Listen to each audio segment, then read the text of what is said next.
o'clock. Are we, is, We're on the red we're lights on, there. okay, yep, okay, good. So this is November 19th, 6 PM. This is the Madison Zoning Board of Adjustment regularly scheduled meeting. So we stand and say the Pledge of Allegiance. Rich, would you lead us? Sure.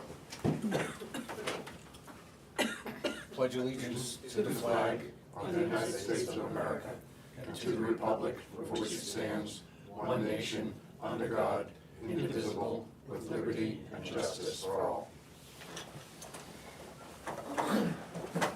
Okay, so we have only one, well, we have other things on the agenda that are administrative, but we only have one case on the agenda tonight for our meeting, and that is case 2508, I think, right? Oh, six, sorry. Oh, six.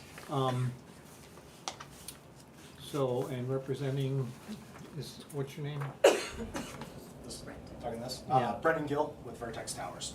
Okay, so go ahead and have a seat for a minute. What we're gonna do is open the case properly. For those, I assume the rest of the people are here for this case, is that correct? Okay, so we'll swear you all in a moment. We had a joint meeting a month ago. Was it a month? Yeah, it was a month ago. October 1st. October 1st. 15th?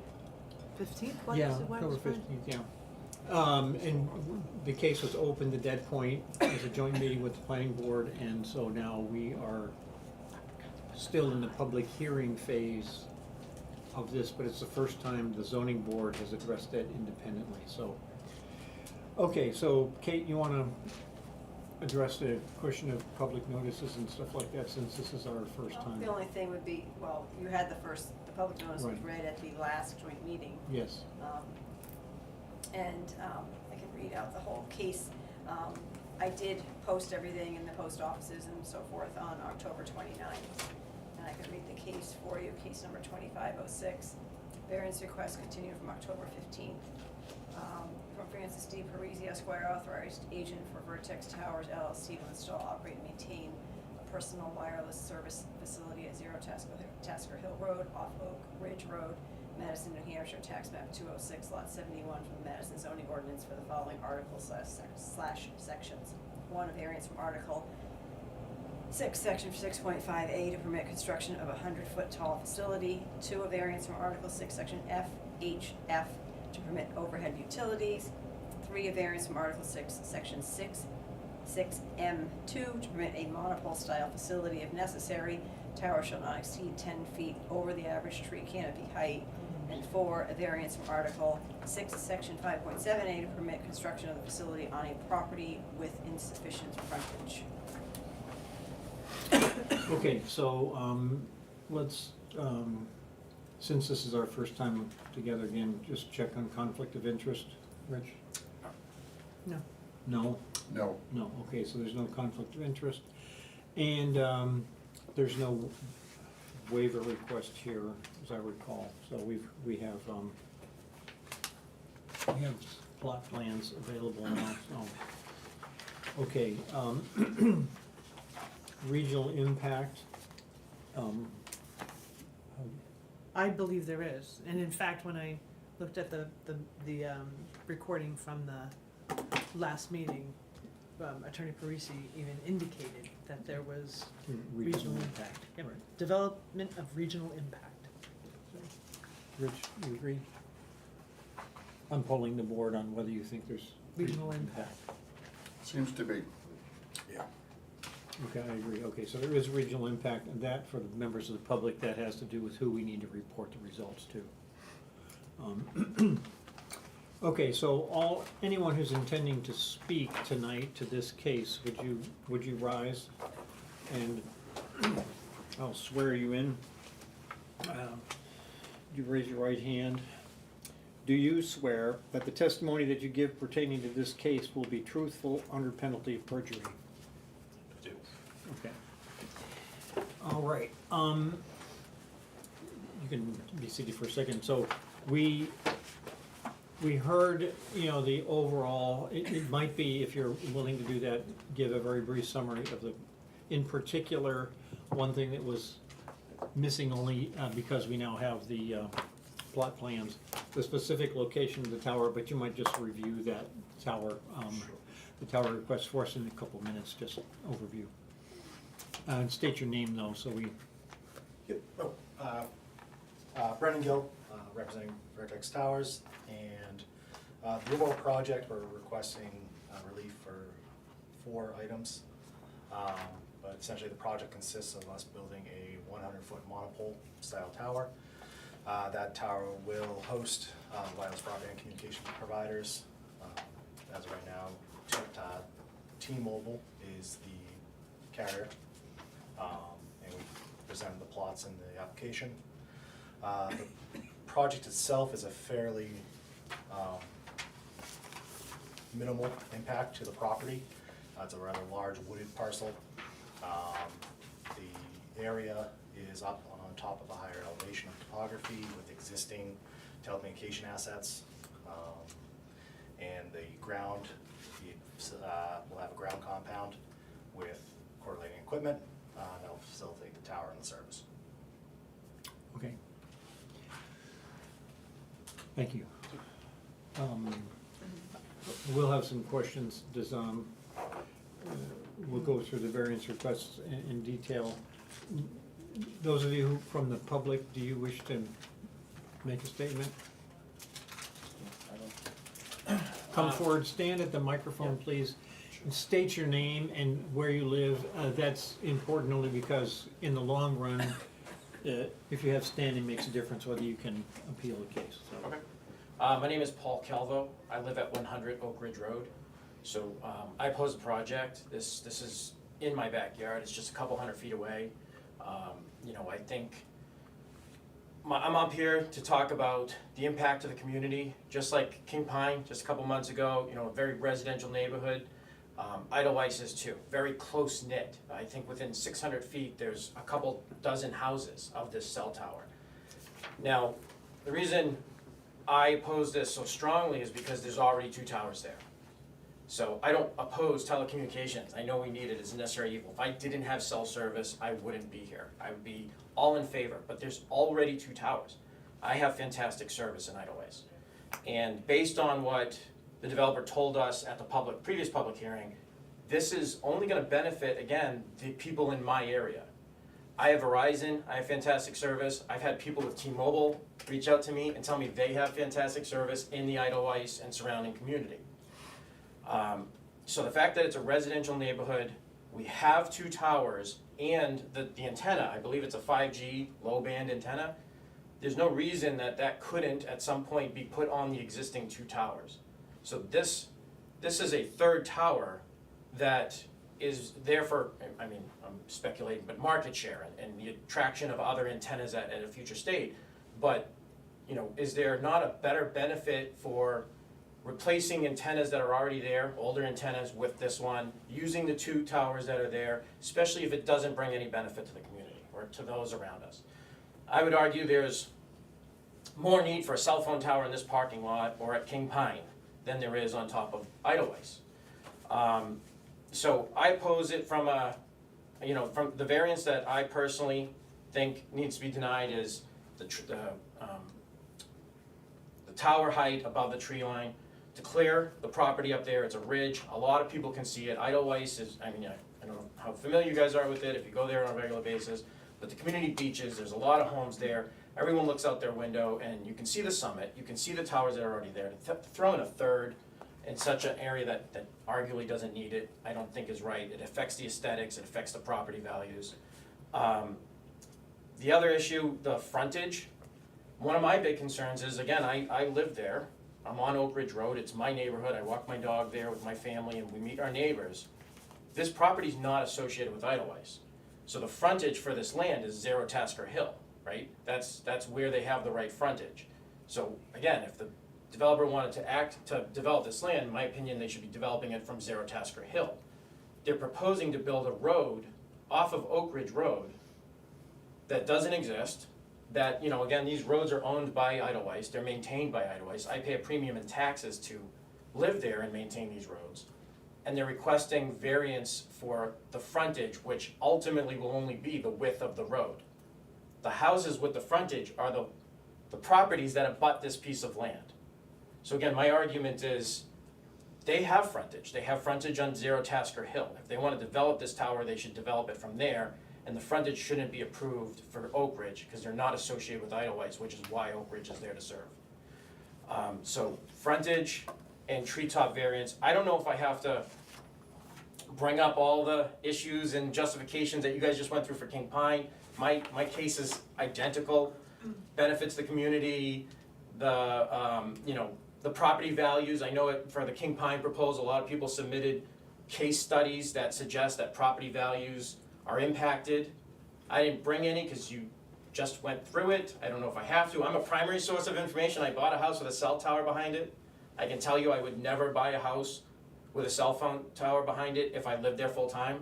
The only reason my wife and I bought this house is because we know we can sell at any point because it's not a primary residence, and we know we're not gonna live there and be exposed 24/7 for an entire year. So I mean, I'm a primary source of that information. The market's smaller. I didn't bring any case studies. I don't know if I have to, you just went through it. And similar better locations. I don't have better locations, the parking lot here. But if I have to submit better locations to support my argument, I can. I don't know what what's right, what I should be doing. I guess that's a question to you guys, if you think it would help, or if you can reference the information from King Pine. I guess that's it. Okay, thank you.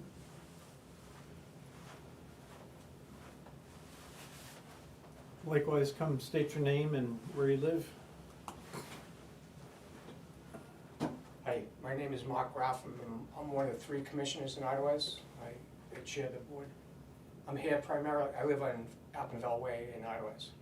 I'm here not to oppose the cell tower, but to protect our roads.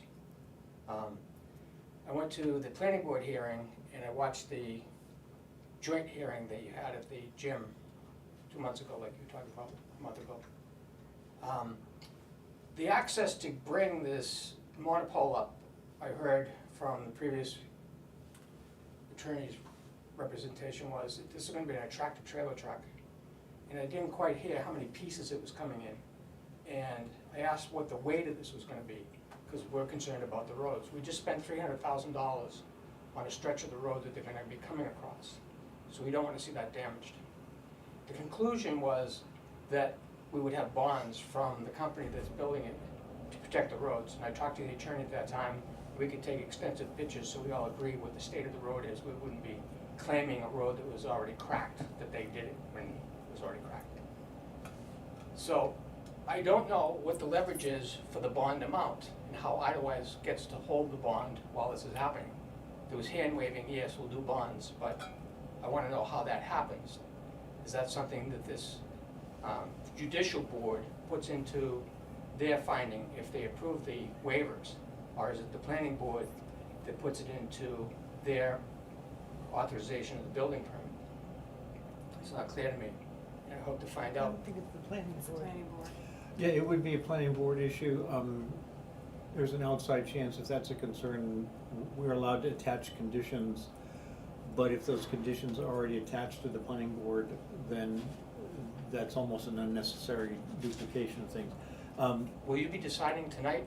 Well, we don't know. Okay, because then there's an order of things, because if you could do it, if the planning board doesn't, they haven't done it yet. That was part of the conversation. I don't know where we get the leverage to protect our roads by getting multiple bonds on this project, which the attorney that represented had no problem with. But we didn't agree Okay. what the dollar amounts are on these bonds and when we get them before and when we know they're actually rolling so we can see what's happening. So that's my job, is to protect our roads and our investment. Right, okay. I mean, in principle, we could put condition on the approval of a variance that could in principle do that, whether, we'll discuss that in the process of whether that's necessary or not, but I'm hearing what you're saying. That's not directly related to the question of the 4 variances, however, we do have the ability to attach conditions to that, so you can listen to how the proceedings develop. So at least I have it in the record with you. Yes, Joe, just so you. Yes. The planning board continued their hearing Yes. So they're going to go over those conditions. We have a list of all those conditions already from our planning board attorney, so they're gonna go over that at the next planning board meeting, just so you Okay. know. When is the next planning board meeting? December third. I'm sorry. December third. Can you, okay. I'm losing my voice, sorry. Oh, I'm That's okay. sorry. All I'm right. I need to sorry. give you a microphone. I know, I need So, something. at what point does the dollar value of the bond that protects the village get established and agreed upon and made part of the agreements here? But that would be a planning board issue, you know, with the company, as opposed to the zoning board. Like I said, our focus is specifically on whether or not the, application warrants a variance from the established, you know, thing. Zoning ordinances. So, and the planning board is specifically tasked with the issue, those issues. So, since they're in process, we probably don't need to duplicate that, but we can have that discussion. I mean, I'm not, you know, I'm just presiding officer. It's a board decision how we handle that, so. Okay, so I'll follow up by going to the next planning board meeting. Or also. sending them a letter. Well, certainly you need to interact with the planning board on it. And we'll discuss whether or not that's appropriate for us to add a condition that says, you know, but, we'll listen to what you have to say, and, you know, Okay. we may or may not be able to act on it, so. So there's three pieces to this. There's the roads, the class 5 roads that they'll use to come off 113 with a tractor trailer truck and all their equipment to come up Otherwise Drive and then come up Oak Ridge Road to get to what we're calling a paper road, or a road that was laid out on the original road layouts back in the 60s by the Great Northern Land Corporation. So right now, it's a completely undeveloped road. You couldn't tell it from the woods that are right next to it. Hasn't been touched. There is a house right next to it that has a berm that protects the water pipe because it's all ledge up there. They couldn't put the water pipe down without blasting 6 feet down to get the water pipe down below freezing, so that it's bermed up. I'm concerned about that paper road because they will be turning it in from a paper road into a class 6 Idlewice road. And we don't have any control over how they do that unless we get it from the town of Madison. What are the specifications? The roads are approximately 40 feet wide, and Idlewice bought the roads from the developer. It's not like they're easements that we have, with the deeded roads, so we own the land. So, will they build a driveway on our property, which is gonna be a class 6 road by definition, which we won't maintain? And we're not concerned about the drainage because it's all downhill from our class 5 road. But I'd like to know how Madison is gonna allow them to build on our paper road to go to what is being proposed as a driveway. So if this is a 40-foot wide paper road, is it gonna be a 40-foot wide driveway? And from what I'm understanding, the planning board is saying they're gonna get a driveway permit from Idlewice for a driveway that's not in Idlewice. So next I wanna talk about curb cuts and the definition of curb cuts in frontage. Okay, I understand your concerns, although that's not under the purview of this particular board. That's all planning. That's all under the planning board. I mean, we can't specify anything in terms of those kinds of things, so So, okay, Now, so you said there were 3 items. One was the road, what are the other 2? is it the fact that it's a driveway and that the frontage is not on a road, it's the width of an existing paper road. Frontage is usually in driveways or curb cuts into the sides of roads. This is Well, a okay, road that dead ends at the let me stop political you right there. boundary. When were these lots originally subdivided? Subdivided. 1963? Yeah. Okay, well, in that case, then the zoning board actually, any existing lots of record at the time of the passage of this ordinance, which is March 1987, but not conforming to present minimum lot size, minimum frontage requirements, or minimum dimensional requirements, shall have the right to continue in their present use indefinitely, as well as being used for any other conforming use for the district in which it is located, so long as sufficient off-street parking for any such proposed use is provided within the property boundaries. So from the perspective of what the zoning board can do, the lot does not have to meet the frontage requirements of the current ordinance because it existed as such prior to the inception of this ordinance. So the only condition that it has to meet is that sufficient parking for the purpose which it is used is provided, and it's a conforming use in a cell phone tower, apart from any other secondary questions, which are all related to planning.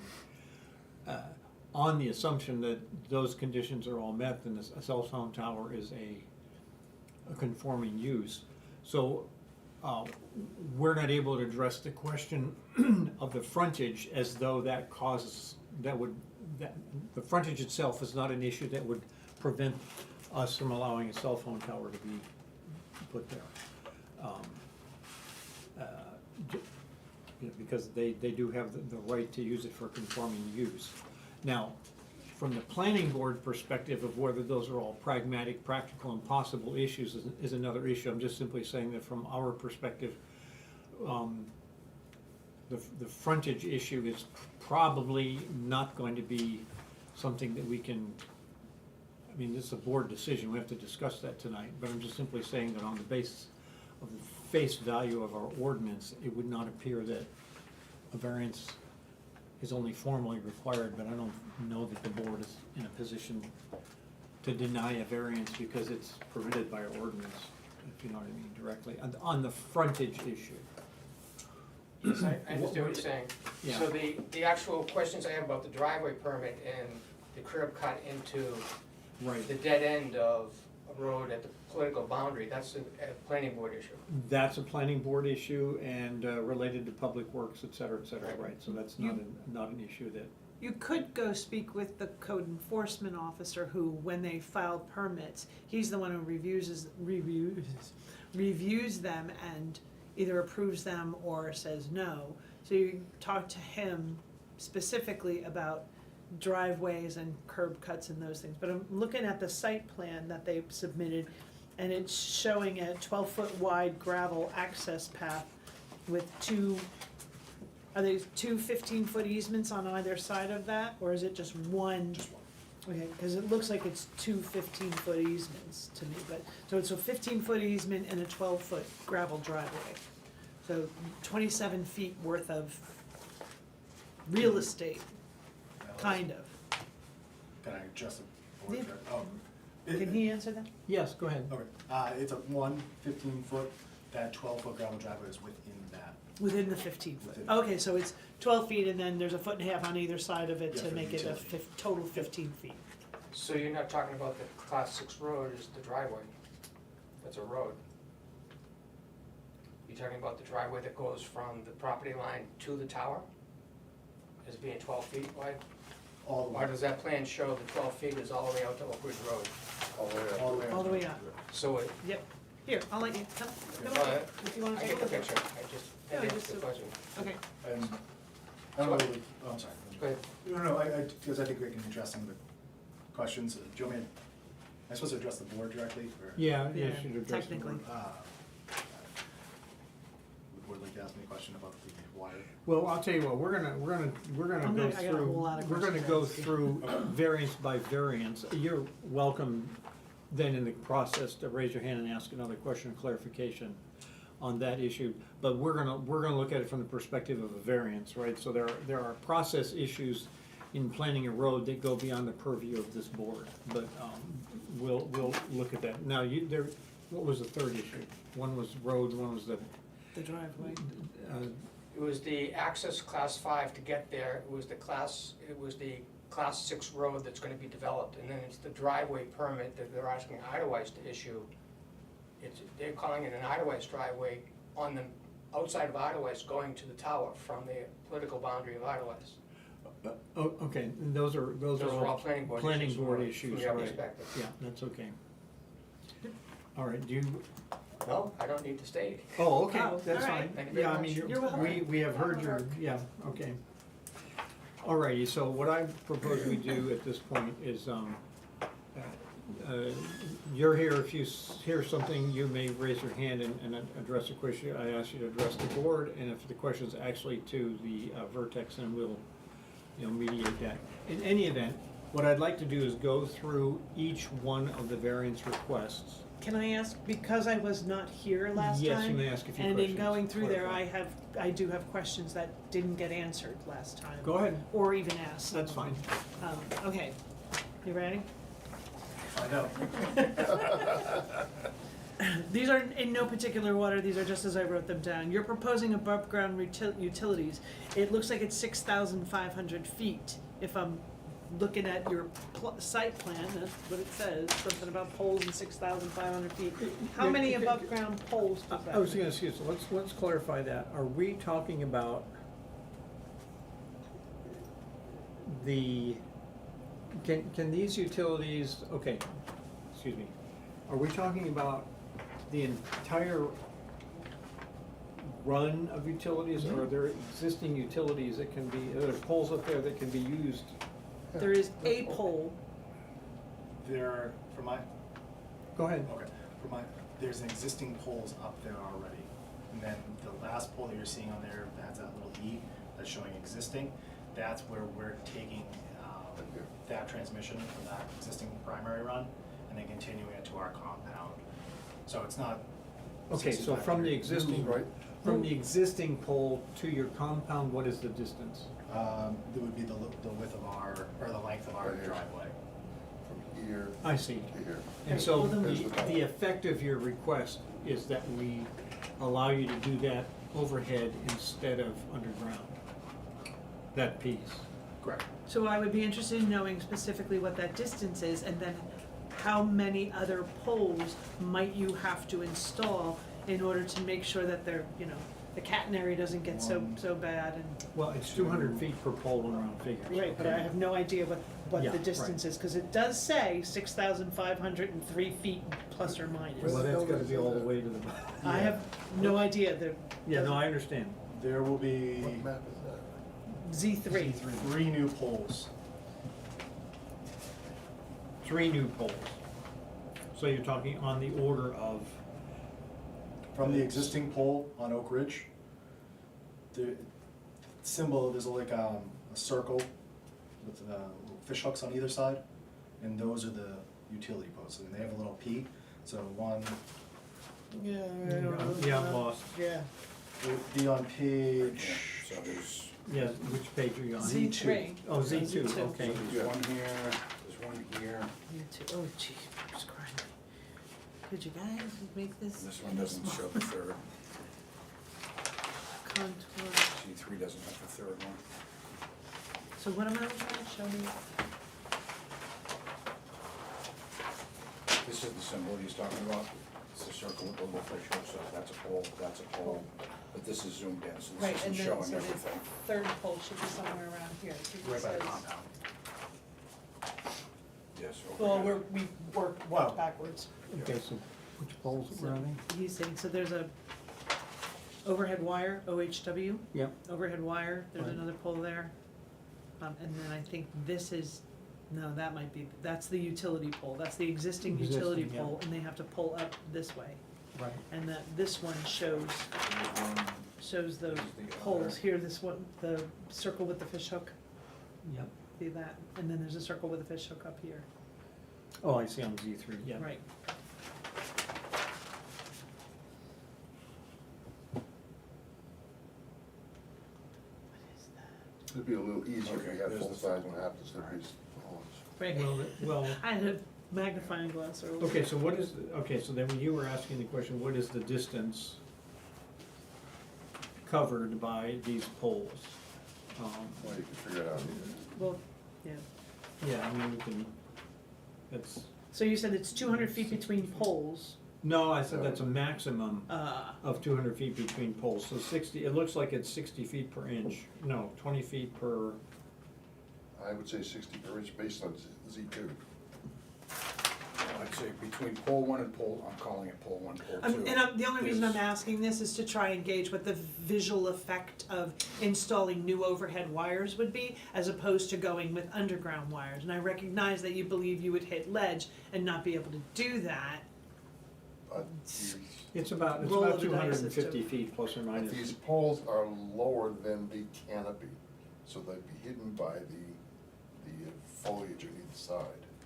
You wouldn't see the top of the poles, you're not looking at it. I'm looking at the guy driving down Oak Ridge Road, who now is seeing 3 new poles. No, he's not gonna see through them, because they're perpendicular to Oak Ridge Road. So Yeah. not along the road, but this way. He'll see the first pole, They'll but see he the- won't see the second and third. Yeah. Right, but, They'll back see the to pole, they'll see the pole that's already there. Just this one right here. Just to, the, Go ahead. at some point, we'd have to set a new pole coming off of the existing pole anyways. Yes, If we were able to go underground, because we're gonna have to take that service off of what's existing there, bring it over, go underground. So there's gonna have to be a pole, one pole at least. right. So the reason why, it's a little tricky too, because this will answer another question, which is that water pipe question. That utility pole's on that side, so where we're setting that, technically our first pole we're setting in is so far down past that water pole, so we don't have to disturb that area. Yeah, I was gonna say, the technical question for us is,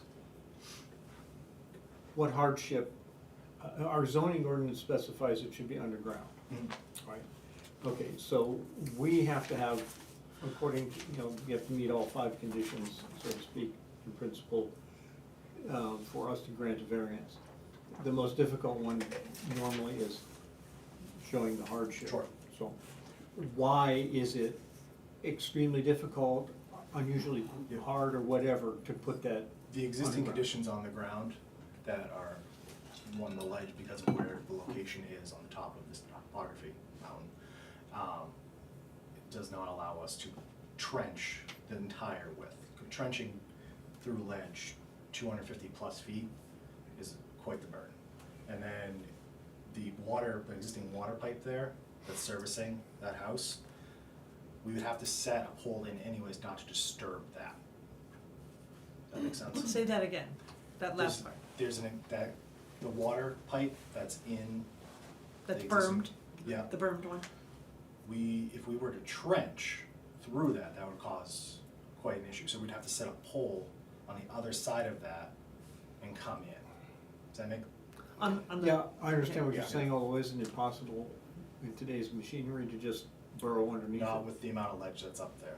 No, If they could not get down to place a water pipe in a certain location, that's telling us that we're not gonna be able to trench that. Oh, I see what you mean, okay. I saw a hand in Well, the back. It just- water is different, you don't want that to freeze, other than, what we're looking at are electrical lines. Which still have code requirements to go below ground. et cetera. Right, no, I get that, but, Are you suggesting you could put it above the water pipe, is that what you're thinking? right, potentially, I feel- like somewhere. So that it's still not seen, it goes, I don't cut out part of the berm, run those utility lines next to or near or in that same vicinity, and then cover it all back up, and you're still not above ground, or you're still not, you don't have the overhead wires, but I don't know. What are the technical, I would think Can cutting we- into that berm and disturbing that berm would open its own can of worms, and we've actually designed our access driveway around that I don't- to not that's- disturb I that. wish that was on the map, because I don't know where this berm is on this map. It is on there, you see ballards that are actually protecting the well. okay, which map are we talking about? Right, It you shows can on come Z2. tell us, you can Okay. come show us, cause we don't, C2. Yeah. Z2, or is it easier to see it on Z3?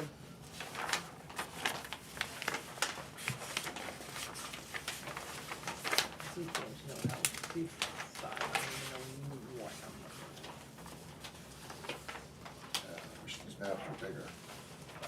Well, my eyes were better. Oak Ridge Road.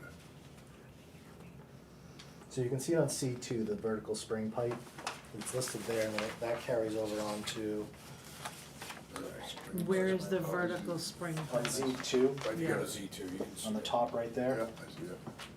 it's called out right there. The boulder. Boulder bollards. Yep.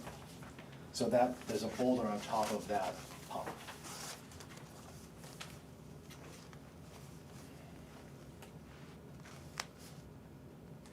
And that's in the location of where the berm is? Yeah, so that berm runs this way towards that house. Going Yep, in it that goes It's direction. in this direction. Yep, and so you can see the shift in the road, instead of coming in this way, we shifted it this way to avoid this completely and any disturbance here. And then the existing pole is here, and that's why we set our first pole that we're proposing right here to come over this berm.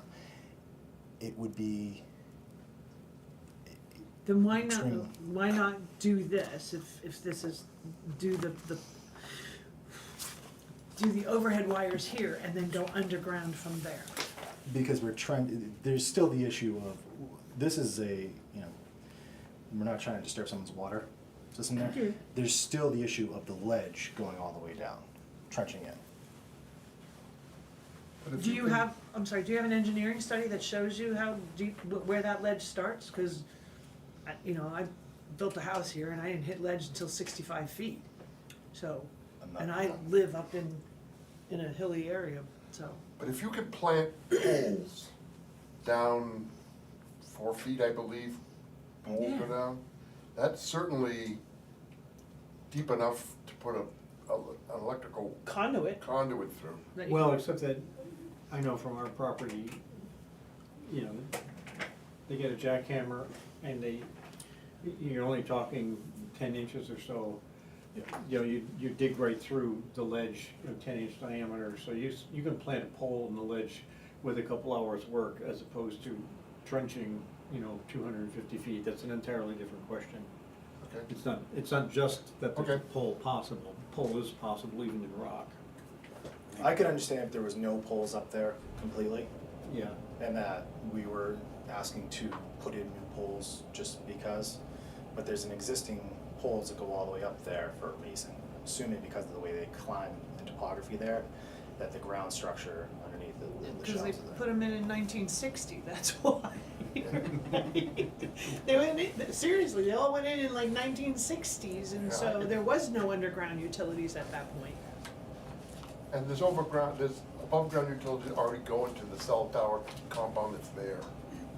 It's not like this is new. Yeah. True, in It's fact, already one of the over. cell towers is a telephone pole.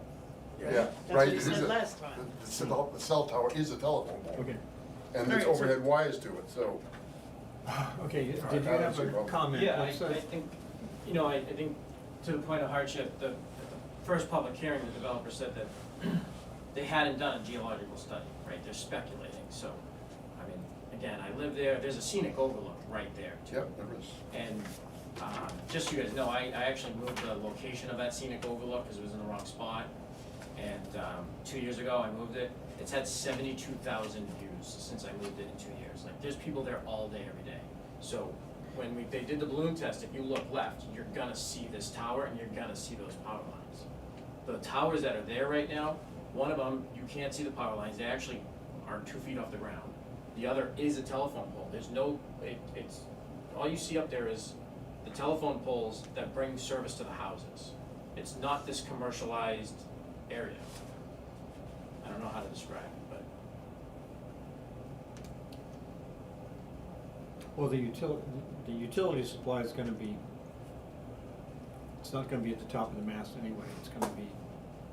Yeah, down the bottom, it'll be- it comes in. Well, at the bottom is, yeah, it'll be, Relative. yeah, relatively low. the I mean, power lines now come through that red barn though. There's no pole that feed the one tower, and the other tower, they're just literally, I don't even know how they get it. I think there's also a hut that feeds it. mhm, You can't, there's not overhead lines going everywhere. yeah, It's clean. All right, would code allow you to berm your utility lines? You could put it in a duct bank and berm over it. So you'd run it on the surface in a duct bank, in a concrete duct bank, and berm And over then it. berm. I don't know if that's allowed by code in town, that's a question for, wouldn't that be a Planning board. Well, planning board boy. question? Because that's one way to get around this, if it's allowed. it's allowed, I don't know. I don't know that our code addresses that at all. I- Once I- it's burned, Would it's that- considered I guess underground. I was have to gonna ask say, why- is that, now we're dealing with semantics, is that not underground, or is that, what's that considered? I guess it would be if you burned it. If the water pipe is considered underground, then this would be considered underground, right? Well, okay, let's let Sharon finish Okay, asking yeah, her questions, and then Sorry, we'll Karen. systematically It's look at okay. each one of the variances, and, I mean, we're collecting information, we'll have to Right. summarize our findings of fact, but let's keep moving. The Okay. public hearing is still open for a while, so let's, With regard to utilities, I didn't hear any mention, and I don't see any indication of a generator, an emergency generator for when we drop power, which happens quite frequently. Not that frequently, but I mean, it happens often enough that you still want power going to those cell phone The towers. responsibility of the generator would be for the carrier, when they go pull their building permit. They don't always deploy one, so that would be when they go pull it for their building permit.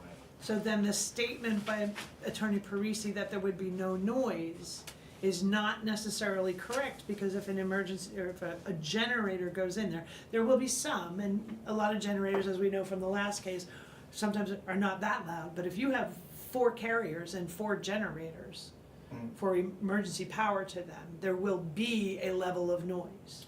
Less than probably 100 decibels, but it'll They're be there. usually, so I guess there's, the statement, is that his exact statement, that there's no noise? That was his exact statement. Okay. There will be no noise, there will be no, There's you know. no noise by these people.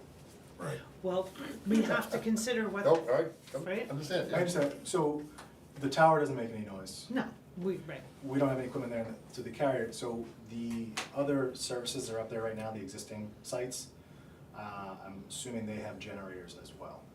I don't know, I'd have to ask. So, Yeah, he's saying there they do. Okay, but that's They do. one generator. This would be up to, looks like 4, because you have 4 different Yeah. areas How where. can you put, I'm sorry, Okay, how can you put 4 carriers on a 100-foot monopole? That doesn't work. Because In they've there- gotta be, it they're does. spaced out. I understand, but that means that the 4th carrier is only going to be at 60 feet. The plots justify the 60 feet, really? 66 feet. 10, 10, 10, and 10. Mhm. 100, 90, 80, 60 to 70 feet. okay, that kind of brings me to my next question.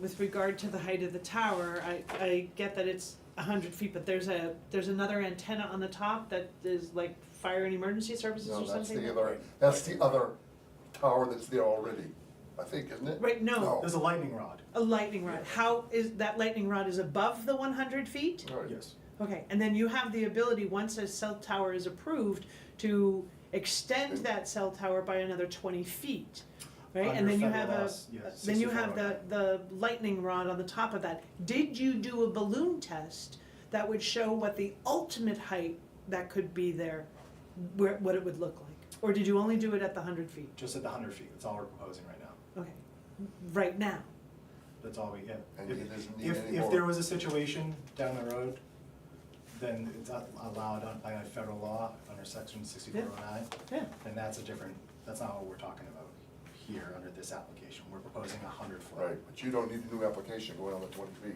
But We just we put would it like in. to see what it looks like at 100 and 20.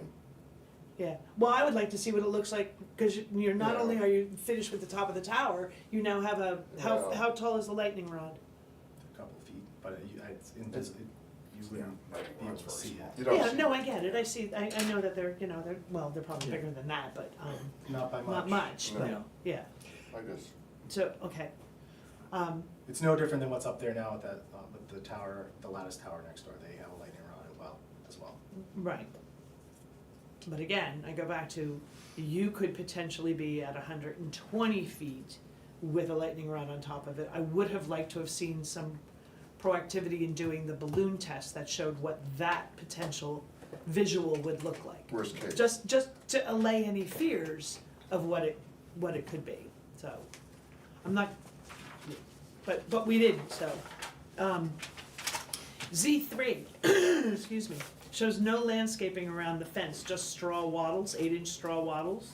Is there a proposal to put in evergreens around that fence, 5 feet from the fence to break it up visually so people aren't looking at a chain link fence? I don't think that people would see the chain link fence. So the answer Well, is once you go in there and you have to take down trees to get to the place to move everything, you're going to see it. There's You no- have to clear it out, Yep. right? Yeah, And- yeah, yeah. And it'll take time for everything to grow back up. Putting evergreens along that, one, the evergreens die off fairly quickly in our experiences there, or the deer come up and eat them fairly quickly. So it's one of those situations where there's existing vegetation buffer around it that we feel is adequate. I'm not convinced necessarily that that vegetation buffer will still exist once you start running heavy equipment across it in order to put up your cement pads and the fencing and everything else that goes in there. That's my concern, is that vegetation will get decimated and then there's no plan to try and bring it back.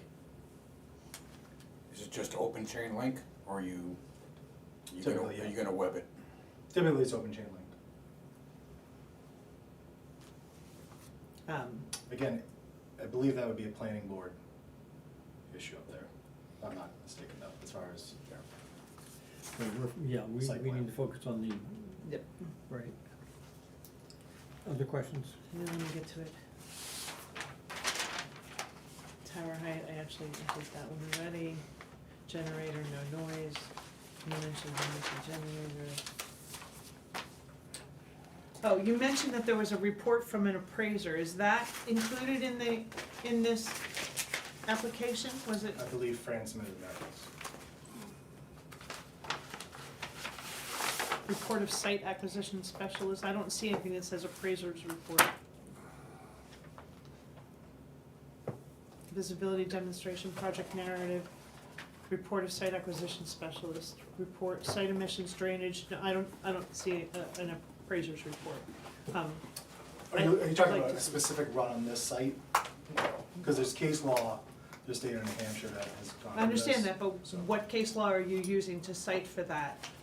And so I'd be interested in, to just say, oh, the appraisers say it has no effect on it. That's one thing, that's a statement, but to have factual proof backed up, submitted with your application so that we can look at it and use that for, Just for my clarification, what variance is that required for? it has an effect on property. It could have an effect on property values. And having a negative effect on property values could affect whether or not you're able to put the pole up. Right? Yeah. Okay. What was- I'm sorry, one more. No, I was just Sorry. saying, so you submitted the statement that's listed as report of the site acquisition specialist, but that has nothing, that doesn't say anything Right. about property. Property values. values. I'm looking for the report that he cited, or whatever reports he was talking about, Attorney Parisi with. Mhm. So, another one, he also indicated that he looked at alternatives, that there are 2 existing towers, but he never indicated what were those alternatives. Do you have a report that you can submit that shows us what other sites were looked at and the time frame where they were looked at? Because it's my understanding you've had an agreement for this property for a number of years. At least 3 or 4, I think, potentially more. But what other alternative sites did you look at to see whether or not this was the most feasible site? The site acquisition report is in there, listed as far as other properties that Does- we looked at. It does say, And it then does show. I believe Fran, in the last hearing, addressed the structural capabilities of the existing poles. Right, I understand that. They're I don't- existing, I'm and not- then he also listed the existing towers in the area, showing that they would not meet the Right, coverage and objectives. I understand, I'm not talking about existing structure, I'm talking about alternative site locations where you could erect a new tower. That is listed in there in my site acquisition report. Section 9. Yeah, but I didn't see. There it is. Find where mine starts.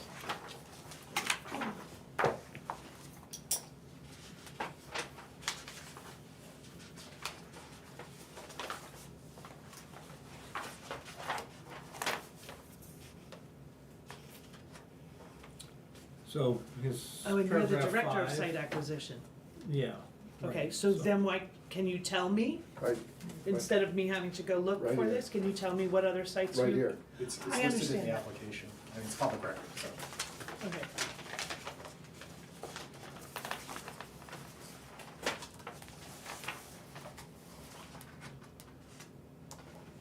Which page are you looking at exactly? Well, it's in section 9. Yeah. It's It's in after the section maps. 9. Oh, I just have After to- those color okay, maps. yeah, gotcha. Yeah. Okay, so you looked at 22 Clausen Road, 1 Clausen Road, 7 Presidential Drive, and 94 Oak Ridge Road.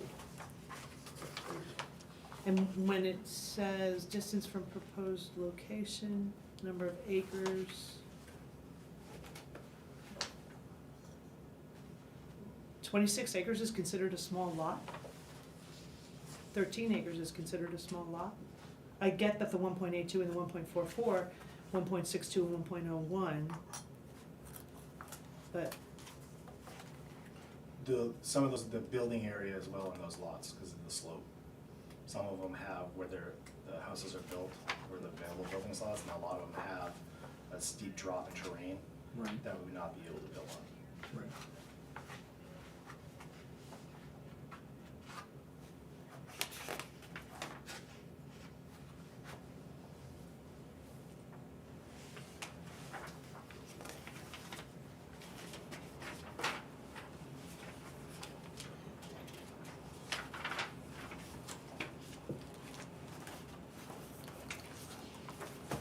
all right, let me see what other questions I have.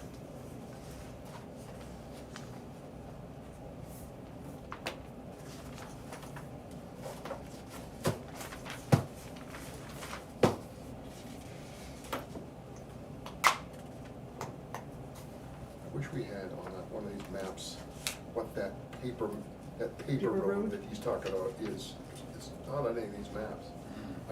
My assumption is that it's the first part of the driveway, but So I pulled this from our tax, is it this part here, and that's in the trees, see it? Yeah, right, that's exactly it. which is the driveway, which is their driveway? They use it as a driveway, I They're gonna bet. use it as a driveway? Or, no, these guys probably use it, although they No, didn't use it. because the earlier gentleman said it hasn't been touched, so it's totally wooded right now. But it's still a class 6 road, correct? Well, no, it's not a class 6 road. No? It's a road only on paper, so it's not class 6. It hasn't been classified because it's not there. So there's a paper, quote-unquote, road So someplace. It was a road written on a piece of paper by the developer when he was That creating the exact- subdivision back in the Exactly. 1960s, I think it was. So my assumption is, and you know what assumption means? Oh, yeah. You know, that it's the first part of the driveway is this paper road Yeah. until Right it here. crosses onto their property, then it becomes their driveway. I think that's what I'm thinking. Yeah. So But that would be up to then the town of Edelweiss, um, or the village district of Edelweiss, the VDOE folks, There you to go. maintain that. well, as the gentleman there said, they're not gonna do it. Correct, so then is this? It's up to these guys Is to maintain. Vortex, Vertex, yep. So you're this- willing to do that? These sites aren't visited very often. No, I understand that. And we don't plow them in the winter with So the- regular access, so if there's maintenance that is required per our improvements, we are more than happy to do that. So as there's well. gotta be some agreement between Vertex and VDOE that says They can have that property. that we're gonna be using this quote-unquote paper road, and we'll keep it accessible in case we need to get in there in the winter. But that needs to be between you guys and VDOE. Mhm. Okay. Right, and that's, Do you It's have all- that agreement? I'm sorry, do you have that agreement? No, not yet. Not yet? well, I would think that that would be beneficial for the planning committee to know I that, think that might be in the Don, there is conditions. another, Yeah. related to that question, his comment was that there was another access point on, Tasker? on Tasker on Hill. Zero Tasker, yeah, I looked at that. No, I don't know, I didn't don't understand, see I mean, that. I didn't see that there is, was he just saying in principle there's the same kind of thing? It's hundreds of feet from Tasker Road Yeah. to the top of this thing, and it's like this. Yeah, no, So, I understand that, Mark that's what I was knows that. saying. See here. Technically, it's on 0 Tasker Hill, but that's only a Tasker Hill Road hits Oh, I the see. property lines Yes. here. This is the Oh. property we're talking about. There is no property access Yes, to No, this no, I piece of property understand, yeah, from and it's like, Tasker Hill. yeah, no, I Yeah. understand, yeah, no, I just wanted to clarify, because, Interesting enough, though, the same owner is up for both properties. So I suppose you could do an easement to get from Tasker Hill to here across their own property. The amount of clearing that would need to be Yeah. done no, To get I- all the way to back get to, up there would back to be here? far more visually intrusive than anything No. we're proposing. Well, the reality is, this board is concerned with the Right. question of, Okay. can you have a variance to access the property that's not got a sufficient amount of frontage? Right, now, we can't determine whether the easement can be granted, whether it can be maintained or Right. anything like No. that, but we will address the question of whether or not the frontage is an issue. That's the question posed to us. Did you have something to say? No, I'm all set, sorry. No, that's fine, all right, no, It's okay, I'm if you fine. did, yeah. You have the right to say what you want to say, and we'll hear you. Appreciate it. Okay, I do have a question about the wording of the variance request, because number 3, which for the monopole style facility, it says if necessary. I don't understand if necessary. What does, to permit a monopole style facility if necessary? If a monopole is necessary, or if the variance? and then the question was, when we were discussing it, the question was whether it was necessary to have a variance Because of the for the mast. because, the mast issue. Okay, that's, so I would have put if a that's a variance, wording issue, if that's- necessary yeah. from article. Yeah. Okay, so was that us? Did we put that if I necessary? know, I did what he said. I'm sorry, I can't hear you. No, this was done from what he From what he provided was me submitted by you guys, information. okay. Yeah, it's okay, it's ambiguous wording, but we've clarified it, the question of whether the variance is necessary or not, and I think the variance is necessary because it's, you know, we did grant that for a different one, but the point was that, you know, there is a difference, a technical difference between a monopole and a mast, Right, and it would be inappropriate for us to simply gloss over that. correct, unless we change the ordinance. Right. Okay. Other questions? I think I'm done. I think I Okay, put you through. okay, so what we will do then is we will proceed point by point through the variance requests. Now, this is not our deliberation, but it gives us a chance to ask questions that we can come back on our deliberation after we close the public hearing. But I wanna take a moment to do that, because we have to identify in the process, we'll also identify findings of fact, but I did wanna, you know, kind of cover that. So the first question comes in on the 100-foot tower. Actually, there are two issues I think we need to clarify on that. One is, it's more than 10 feet above the formal canopy height, as measured by the formula that's given in our zoning ordinance. But it's also visible above the ridge line from the public roads. Now, that was always a contentious issue. I understand visible above the ridge line means if you're standing, for example, on a public road or a scenic location, and you look at the tower, if it breaks the horizon, it's seen above the ridge line. It's not from which ridge line the tower is Right. visible, it's does it break the horizon, that's what that word means, that's the normal understanding of that, if I'm standing down in the valley looking at it and it's popping above it, right? So the point is that it's, by our ordinance, it appropriately requests a variance for that. Okay, so the question then comes down to, as we look at our 5 criteria, I wanna make sure we've had a chance to interact with both the applicant and anyone in the public that wants to do that. So first of all, we have established this before, cell phone tower sits as a permitted use in this zoning district, right? So we're not denying it based on Right. we're allowed to have it, so the variances allow him to vary, to depart from the specifications of the thing, right? So, with respect to public safety, on the question of this, it's related to the height of the tower, et cetera, they have given us information which states that they're well within the FCC guidelines on emissions, and if it meets those emissions, we're not allowed to make any other judgments regarding the safety of the tower. Right. There's also documentation in here that states that it meets the FAA safety requirements, so there's no prima facie question on the safety, public safety and public issue on the height of the tower, right? Right. The next question comes up relative to the character of the neighborhood. The character of the neighborhood, it's already has cell phone towers in it.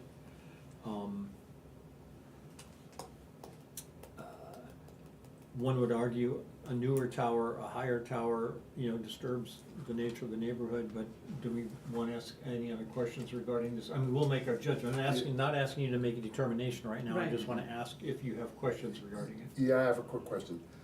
This 100-foot monopole, how is the height as compared to the, not the other cell tower, but the,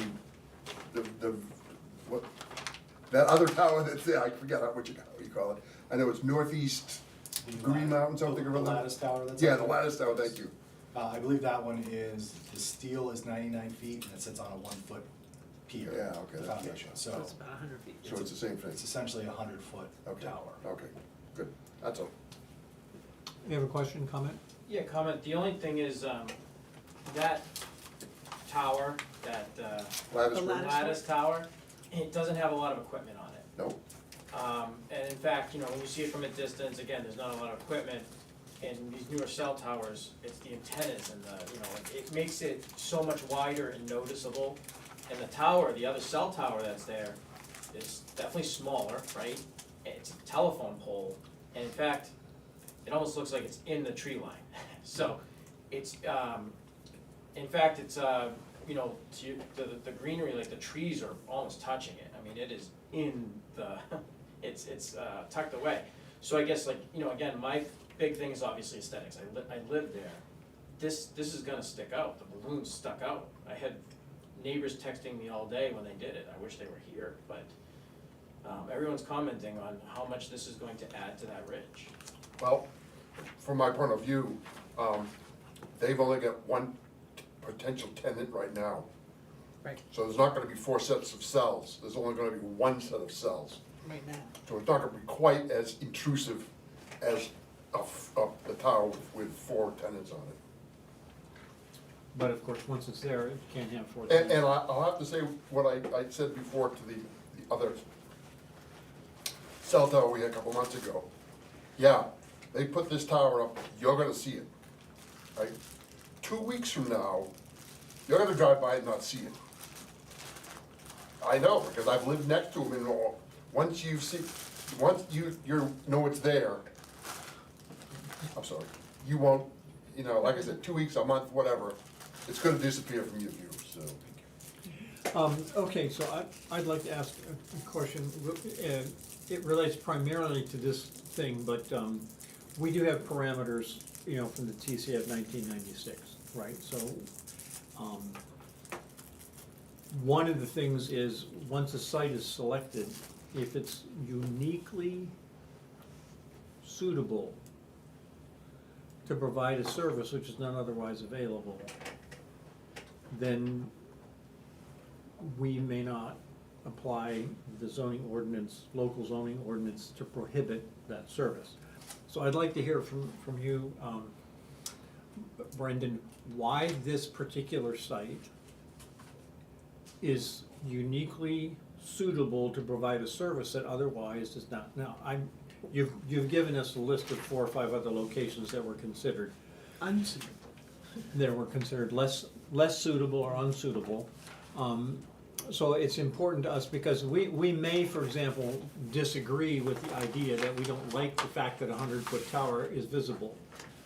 But if that tower is uniquely suitable for a service which otherwise can't be provided, then we probably can't deny the variance solely on on the issue. So I'd like to hear from you why you think you meet that criteria. There's no other existing infrastructure at this location because of the topography and the nature of the area that exists, that can hold T-Mobile's equipment or any other future carrier that may come on. So there's an active prohibition of discrimination against Okay, if so this site were what- to be denied. Okay, and for the record, can you explain the service area? Now, I understand the tower's in Madison, and we're not only asking about Madison, and we're not only asking about, you know, Edelweiss.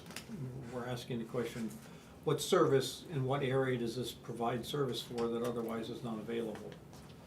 It's part of a network, the carriers have networks that are nationwide, and they have, as they build out their networks, it takes multiple installations to build out a suitable Right. service and provide service to their customers. Right. On a television network. So you've provided us some maps, for Mhm. example, can you just walk us through that and show us why this Yeah. tower is necessary? Just talk to us. That's in 10?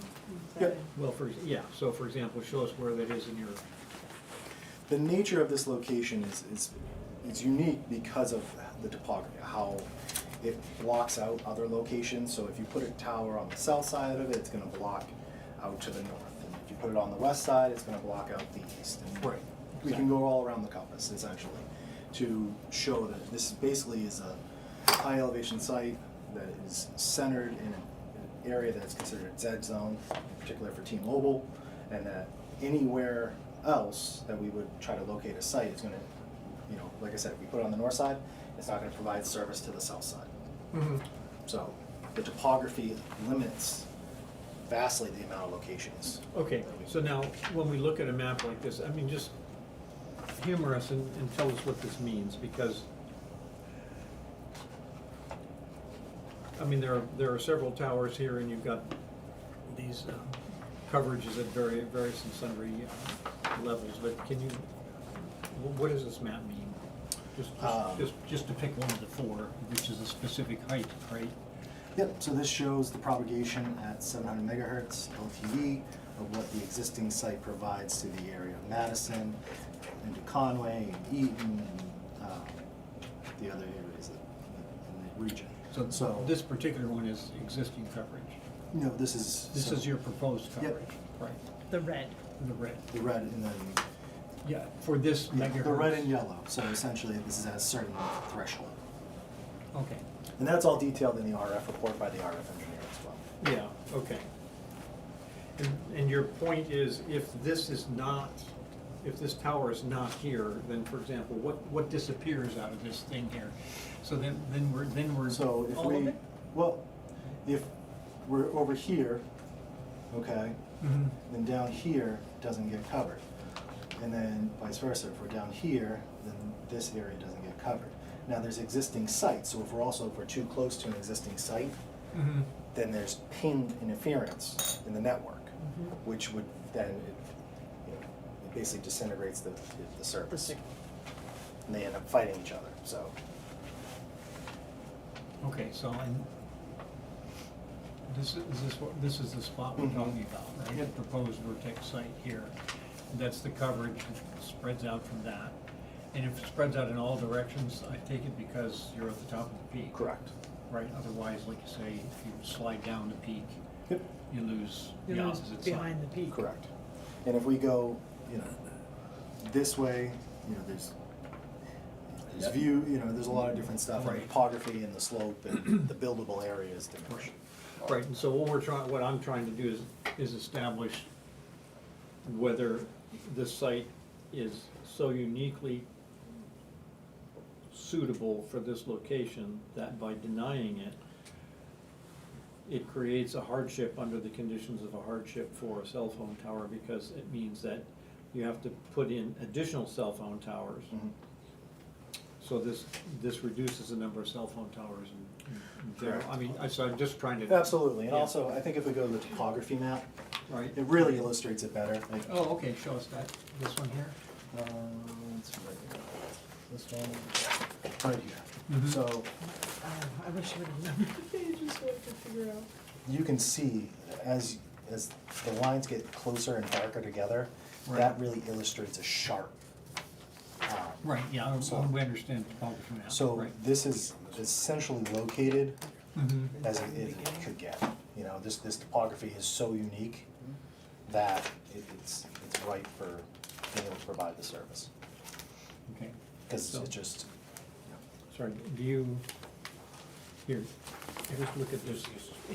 Well, he's got it there too, well, there it is. Oh, there you go. There you go. You saw it, right? Yeah, I've seen it.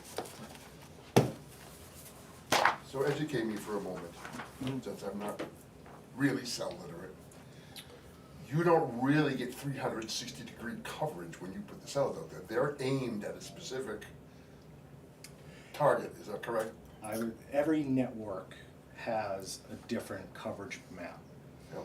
And they have to blend in their coverage to fit their coverage map in their networks. So T-Mobile, they can angle on the azimuths You want to intercept? on the tower Yep. to their specific needs. Mhm. I understand, yeah. And I'm looking at, I don't know if you've ever been to cellmapper.net, Yep. and you could see, this is what's covered there today from Verizon. Mhm. So you can see that they don't go 100%, they go with these, Yeah, right, yeah, because the shapes, the antennas, et cetera, et cetera. They go in cones, in Right. wedges, but, yeah, they're in wedges, yeah. depending on which way the sort You of facing face on the tower. And up and down, Right. Mhm. yeah. Yeah. Did you have And a, this is That's- this us now? That's This one? Verizon tower that's on top of that hill right now. Verizon's not up there. AT&T is up there. This is Verizon. I can't verify that data that you're looking at right now. Just from a, Yeah, that's okay. I you understand. know what I'm saying? Yeah, I- right. Somebody's Drew, covered he's it. got a question. Yeah, That's- yeah, That's that- that stupid yeah, little, okay. a telephone cell, yeah, oop, what happened? Okay, So, excuse me, remind me of your name again? yeah, Paul Calvo. Calvo, Mr. Calvo, yes, go ahead. So, developer just said it's a T-Mobile dead zone, or lack of coverage there, but a lot of my neighbors have commented publicly on Facebook that they have T-Mobile in Idleways and they have fantastic coverage. Mhm. So how's this bringing T-Mobile service to an area that has T-Mobile coverage? Well, I can't answer that question, you go ahead and I address can, it. yeah, so T-Mobile obviously has their network needs and they wouldn't be here if they didn't need it. Now, coverage and substantial and effective coverage, they have speeds that they wanna meet for their customers and need to meet for their customers, for the new devices, the new technologies and things like that. So, you know, it's not so, just because someone's sitting at their house and, or walking that they can make a call necessarily, it's how effective and how long they can do that and if they can move around, there's a lot of different factors of that. T-Mobile How many has. people can do it at the same time, how Exactly, much 'cause data is. bandwidth is a whole other issue, so Right. T-Mobile has determined that they need a site to help support their network. It's not a dead zone. Yeah, I hear your comment. The other side of the coin is if you didn't see that, you may have seen it previously, the Covered map images. also addresses questions, its coverage addresses a much bigger piece, is what I hear Brendan saying, is that this is a coordinated network coverage that addresses the needs of the entire area. And we're not only speaking about whether or not there's good coverage in specific locations in. Essentially, when the existing sites have to work overload to provide services, so they're looking to offload the stress in those sites, because when the sites are overstressed, they can shut down, which is a huge liability. Yeah, So, but there's other Mr. ways to do that than a cell tower, isn't there? You can put local, telephone pole antennas, there's other ways to bring coverage to an area, correct? Not at this topography, I don't know what, I guess the board has to. yeah, no, go ahead, answer. In order to, in this type of surroundings, with this type of topography, the most effective mode would be a tower. In dense urban areas, you can do small cells and Repeaters. things like that, but they don't have the same distance coverage or ability to handle certain things. And they mesh over existing coverage as well, so it's not as simple as just putting, repeaters up around. No, yeah, no, okay. Okay, so, okay, I think we've addressed some of the questions that are associated with this. Let's just go on, any other questions related particularly to the, let's go on and ask the question about the, overhead utilities. We had that discussion. What I heard was that the primary reason for requesting this variance is that the difficulty of trenching and building underground is excessive. You, Rich, had a suggestion that maybe they just effectively almost build overground and just put a berm on it. Yeah, that would be subject to code approval. I don't know if that's, That's up to the And isn't that the planning board? Yeah, planning board.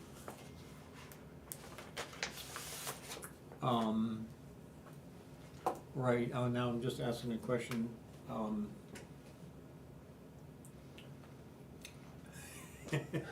what's going through my mind is this, we'll have to discuss that in our deliberation, but no geologic study was done, so we don't know if trenching is actually impossible. Correct. We don't know if there are code issues that may not just be related to, local codes, but might actually affect, shall we say, the national codes, can you do that, for some other safety related or practical reason? But what I'm wondering is, can we, if we were to approve that, if we can make a condition that the planning board determines that, effectively hand it back to the planning board to make sure that there's, I don't know, we can just discuss that issue. clarifying question, are you running power there as well, or is this To the just tower? on the utility poles? You're, Yeah, power and fiber optic. okay. So power would be the kicker. Power would be the case of the, which is a question. Fiber optic, you could do the work doing it, and I don't think anybody would bat an eye, but power is the question, so. And that would be the, so we put in the berm. I can't answer that. But how far underground do we need to have power in order for it to be safe? Typically 3 to 4 feet, Yeah. depending on. I was gonna say 24 inches, which It's a minimum of 24 inches. which is 6 inches below the frost line. Yeah. Yeah, frost line's 18 inches. Whoa, frost line's 48 here. Not that I know of, I think it's 24. I'm constructing and I I saw had him to put doing my it. He's in the middle foundation of at it. 48 He knows inches he's because doing of the it frost now. line. He's in the middle of constructing. Okay. Um, I'm not an expert. But the issue here was whether or not, there's any reasonable expectation that, I'm just trying to get information on the table before we have our deliberation I as to understand. whether, okay. Are there any other questions regarding the overhead No. underground utility question? AI says that the average frost line in New Hampshire is 60 inches or 5 feet deep. That's craziness. Yeah. Well, but they're probably including places like Mount Washington, which is probably 40 feet. Actually, I think it's 120. Don't even get me going on AI. Yeah. I've already got feet of snow up there. Oh, yeah. Okay, are there any questions regarding the variance on the monopole tower as opposed to the, I don't think there's any questions No. that we need to clarify on No, that, I okay. covered that. Now, and I think we also had a question regarding the frontage requirement. Yeah, I'm not sure, are there any other technical There- questions on that? There technically is no frontage. No, there technically is no frontage. There's no The frontage. frontage is on Tasker Hill Road, which is way the hell down the road. Well, no, There there is isn't no any. frontage on There's Tasker only Hill Road. frontage on Tasker Hill if you include The the other single lot. owner. Oh, yeah, right. But there is a property line there, and that Yeah. doesn't count. Right. Oh, I thought it went all the way down. Yeah. No, Yeah, no. see, it goes, whoosh, this is a different lot, and that's where Tasker Hill Road is. So there is 0 frontage on Tasker Hill Road for this property. What's this right I here? have no idea, it might be another piece of property or something, but the road itself is over here. Oh, It dead ends right there. oh, it does dead end. Yeah, it goes right to this, Oh, I the didn't edge of this realize. property. Didn't realize it dead ended. Sorry. There is, it doesn't go through. That's why it's called 0 Tasker Hill. On the nosy. But, yeah, All right, Which is just- funny because it doesn't even touch Tasker Hill. it does not touch Tasker Hill Road. Yeah. That's the closest road to it, and it's I don't zero. understand, and this may have all at one time, 100 years ago, been one piece of property that That's then probably the somebody case, yeah. pulled that piece out to build a house on and be able to live on it, but then this got all left behind as nothing, and they, Yeah, blind left and I it out. forget what they call that when you section off a piece of property that has no access, because legitimately, this has no access to a road. That piece of property has no access to a road. Yeah, right away. It's Yeah, landlocked, no an reason. easement. There's no nothing. There's no way to get to this property unless you're walking to it, or there's no road to get to it. Right, okay. Well, then we have to address the question as to whether or not that property requires the existing frontage. Okay, so, do we want to, the next thing is we need to establish, let's do a preliminary set of findings of fact. And then we can, I'm gonna do the preliminary set while the public hearing is open. That way, if there is we need to ask a Correction. question, we can do that. And then we can finalize the findings of fact once we close them. Okay. So the location of the tower is clear, right? That's established. Yes. How far off the actual peak is the tower? Does the tower effectively become the peak? Off the peak of the, Yeah, Because of well, topography, yeah. From From the high spot. I don't know, if there's an actual, it's off the peak.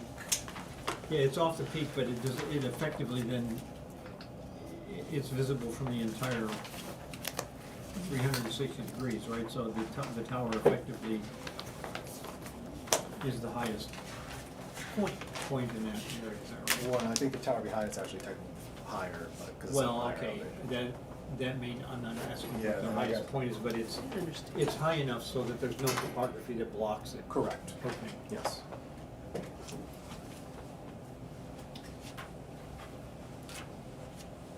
Okay. So how do we want to describe that? The location of the tower is such that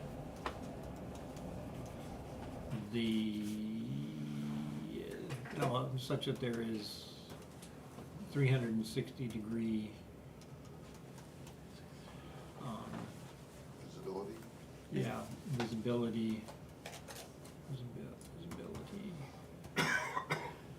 and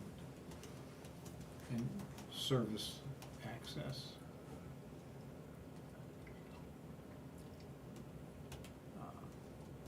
From the location near the peak of the, what is the name, is that Tasker Hill, that peak? What? Oak Ridge. Oh, Oak Hill? The name of the hill is Oak Hill, Ridge, Oak Hill. Oak Ridge Hill. Oak Ridge. I type it a lot during the day. You woke me up, come on. Okay. This Okay. guy's bedtime. Okay, so the other side of the coin is we also want to make a comment, I think, regarding the scope of service, which is then, is 360 degrees. Are those your findings of fact? Yes, I'm beginning to, yeah. Good. Yeah. Yeah, these are preliminary, 360 degrees, that's scope of service 360 degrees from the top of the hill. Yeah, and it looks like it's about 20, if I'm looking at the topography lines. Mm-hmm. This one's at 1245, this is down just below 1225, so it's about 22 feet below the top, And it's 100 feet high, so it's, right? So Yeah. you got 80 another 80 feet. mm-hmm. Although, you might have a problem if you're on the bottom rung, huh? Yes, that was, but yes, Yeah, okay, you're never gonna get 4 people there. yeah, okay, so scope of service is 360 degrees, from the top of the hill,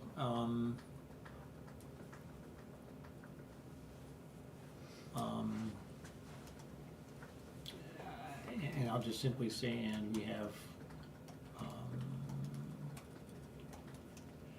RF maps to indicate the coordinated service area. Okay. Add various RF frequencies. Okay, so the height and visibility of the tower. Now the question is, the tower itself is then visible. Tower is then visible from various roads and vantage points in the area. But the technology is line of sight.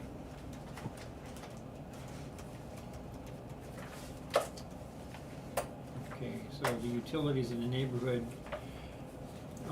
this is, okay, so utilities are above ground in the neighborhood. Not only due to their age, but also We don't, because of the topography. can we say that? Do we know that for a fact? I mean, we know it's because of their age, because there was not in-ground utilities back in the We can say, 1960s. but we suspect also, well, it's not See, only it's a due to, findings of but fact. findings of fact, okay.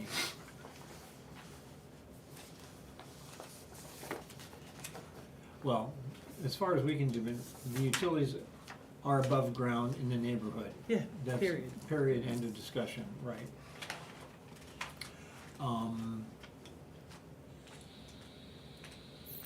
Okay, there is no specific geologic assessment as to whether Underground utilities are possible. underground utilities are possible, but the water system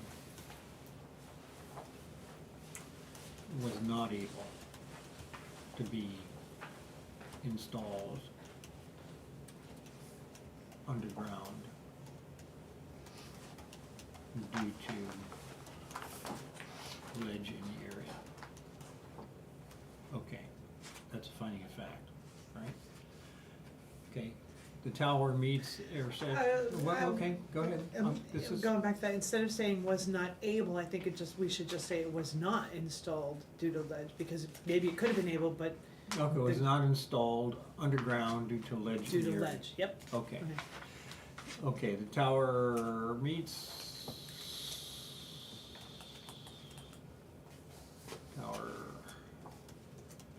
the FAA air safety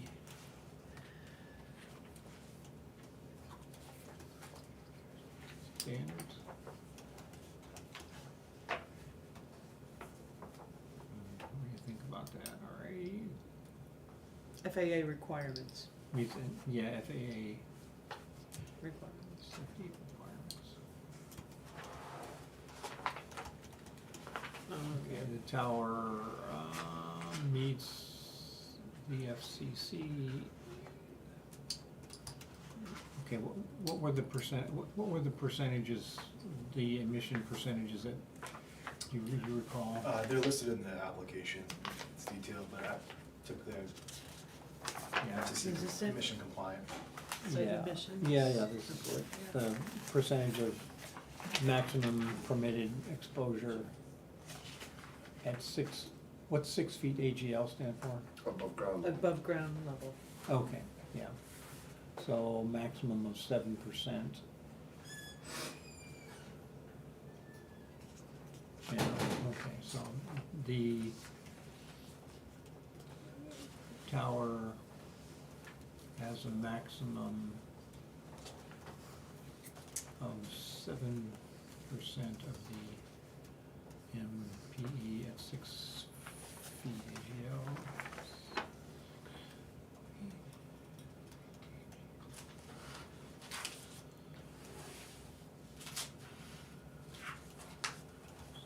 So it meets the FCC safety guidelines for our FCC, radio frequency emissions, the FCC requirements for radio frequency emissions. Yeah, for our, yeah, hang on, tower meets the FCC, you want to change, yeah, requirements for RF emissions, okay, as opposed to radiation, okay.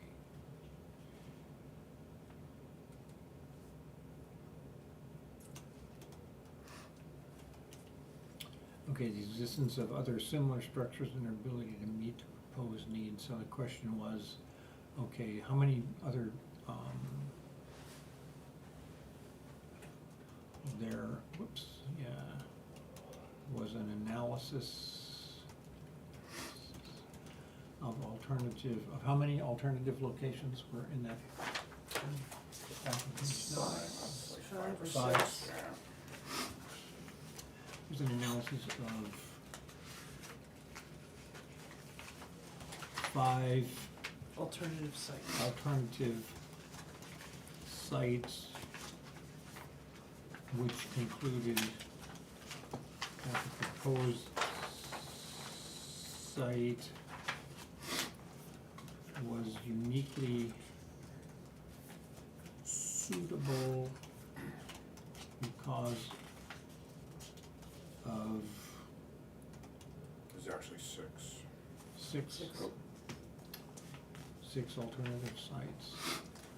We want to get this, it was uniquely suitable because of the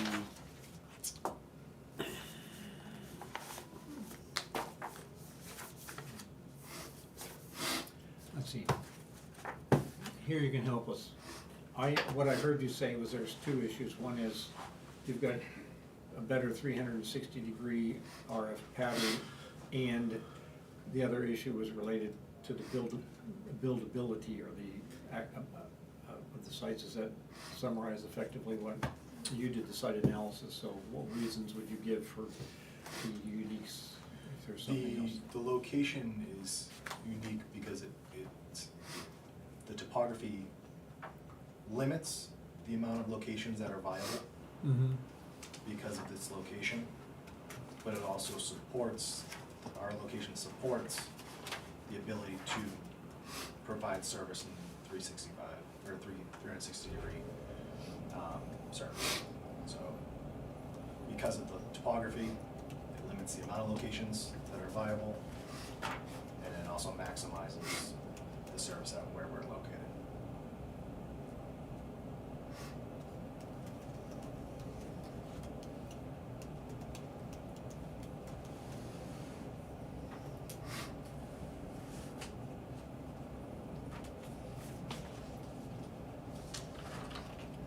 Okay, so this is what I've got here.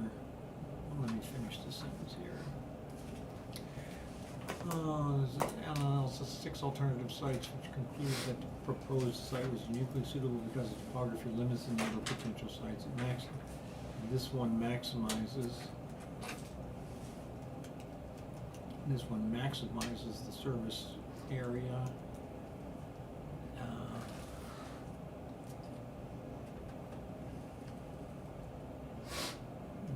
And some of the alternatives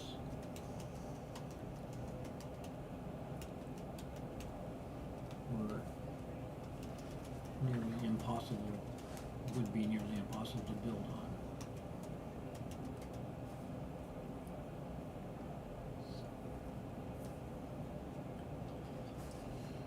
Okay, so let's see. Okay, that's basically the same thing. Let's see, are there other findings of fact? So I have 8 at the moment. The location of the tower is such that there is 360-degree visibility and service access from the location near the peak of Oak Ridge Hill. 2, the scope, that's related to the one we just talked about. Probably put them together. Let me do that. Let's put them together.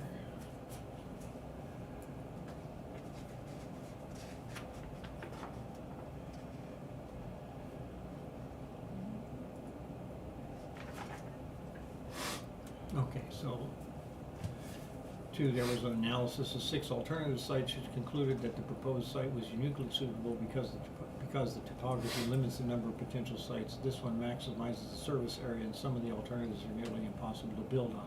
3, the scope of the service of the tower is 360 degrees.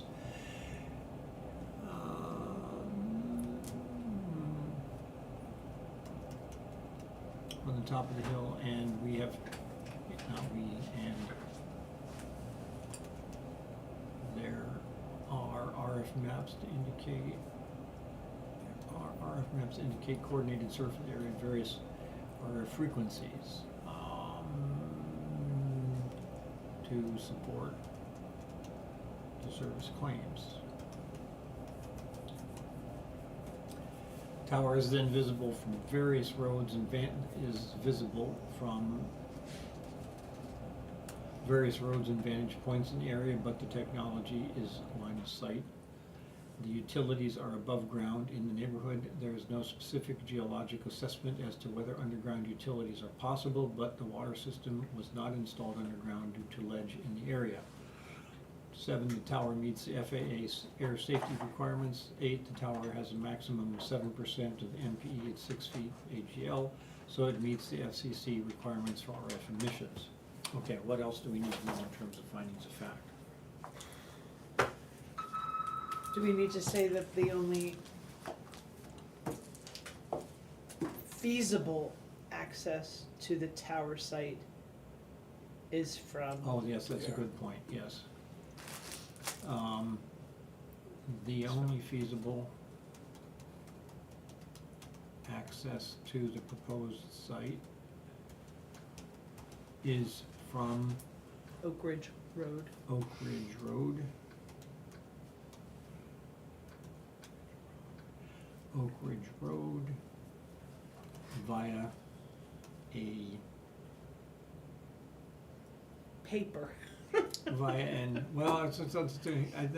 paper road is, that's not not a technical term. Right, it's not even a legal term, I don't think. Well, it is. Is it? There's Paper such things, road? paper roads in real estate, yeah, Mhm. there is. It is, okay. There is a, I mean, they call them that. From paper road from the original developer. Mm-hmm.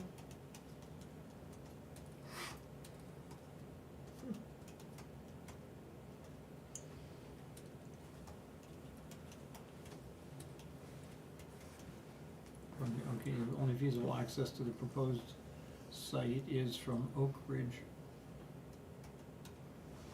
Road via a paper road from the original developer. When was that done, in the 60s or earlier? Yeah, I you know said it's 68 the or something, 60s, yeah. but I would say definitely prior to the 1987 Yeah, Yeah. yeah, that's ordinance prior to the, adoption. Adoption of the zoning ordinance in 1987. Okay, then, there was another thing that just occurred to me, we need to put in here, access.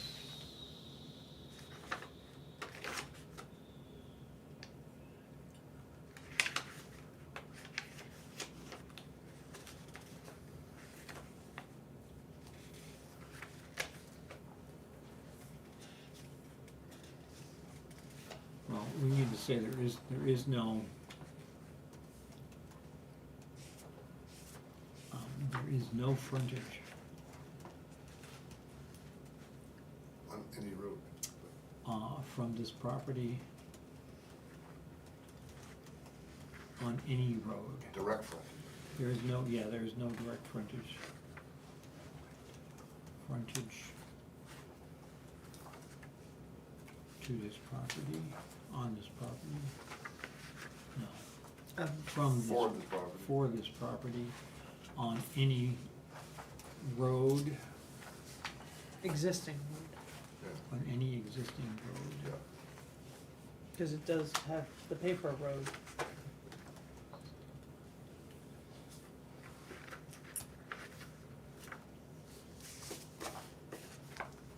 Okay, so anything else that we need to add to that? Do you know of anything you would like to have put on here that you think is relevant to our finding of fact? I think it's good. Okay. I'm trying to look at the variance. I'm sorry. I'm looking for my. Oh, you wanna see agenda the that variance? has- Yeah, cause if you look at sometimes the variance request, you can go, oh, wait, if we're gonna have to address that variance, we need to, The mass, yeah. Insufficient frontage, do we need to address the height that we know the tower is only 100 feet?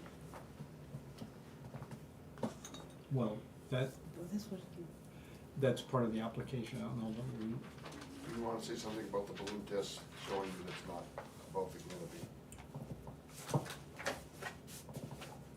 yeah, what do you wanna, how do you wanna word that? Balloon test shows that the top of the pole is, well, the balloon test shows that the top of the pole will not exceed 10 feet over the current canopy. Is that, does it really show that? Oh, it did. Well, the question is to what extent this sort of thing is subjective, I mean, Fill look the at a balloon picture. at 100 feet, right? correct. I Yeah. think the question is, the average tree canopy is subjective because we're already at a raised elevation. Yeah, right. At the peak, so if you take the average tree canopy in the area, there's gonna be tree canopy down And- below, so it's. And we've been through this semantics before.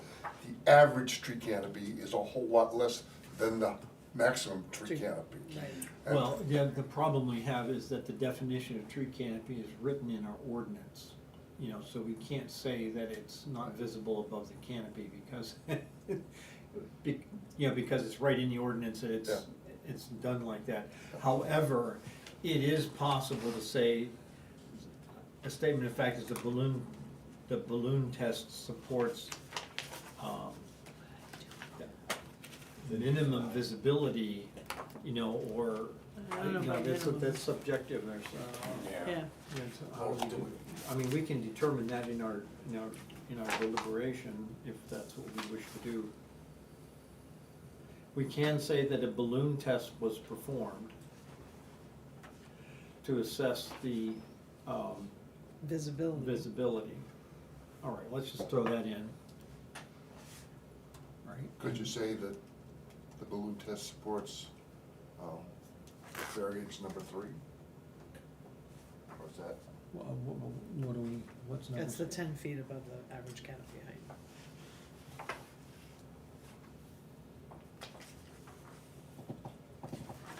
Well, we can determine that, and I don't think we can list that as a statement of It's a fact. fact. okay, A balloon test was performed yeah, you say to that. assess the visibility of the top of the tower. At 100 feet. We should- Yeah. Yeah, and then leave it at that.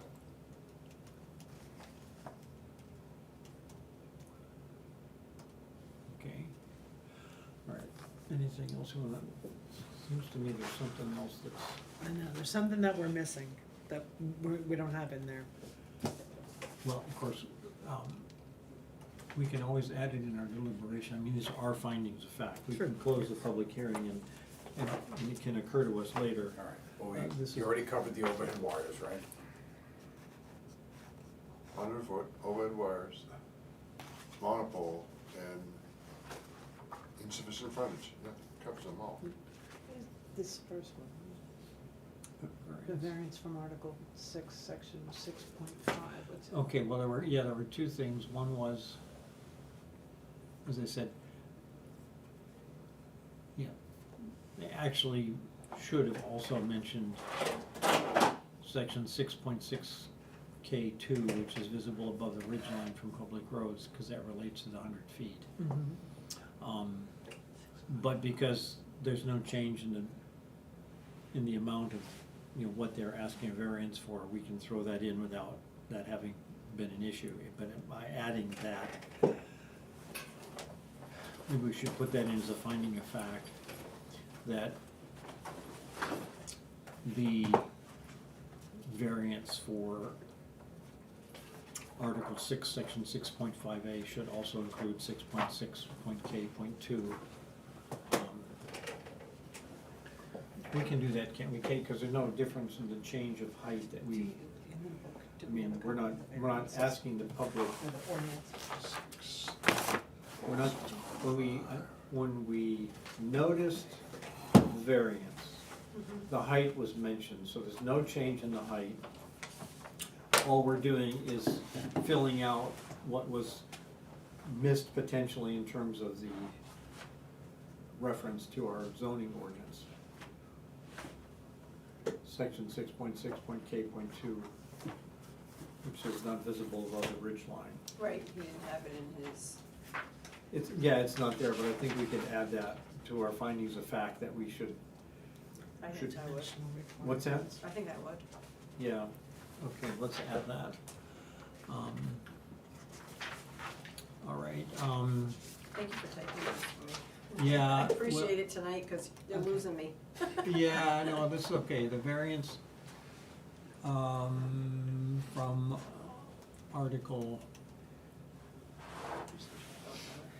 Article 6, Section 6.5A, requesting The a maximum height. Mhm.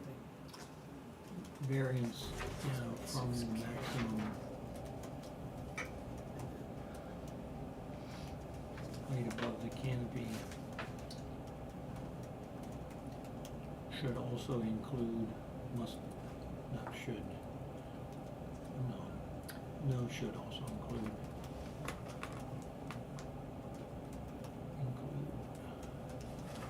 reference to section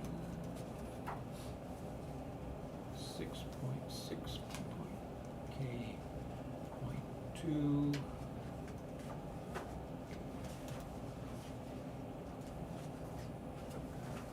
Okay, let's get the wording from that exactly. For 6.6K2? Yeah, I'll just copy it out, I got the ordinance right here, I'll just copy it out of the, if I can get there. 5.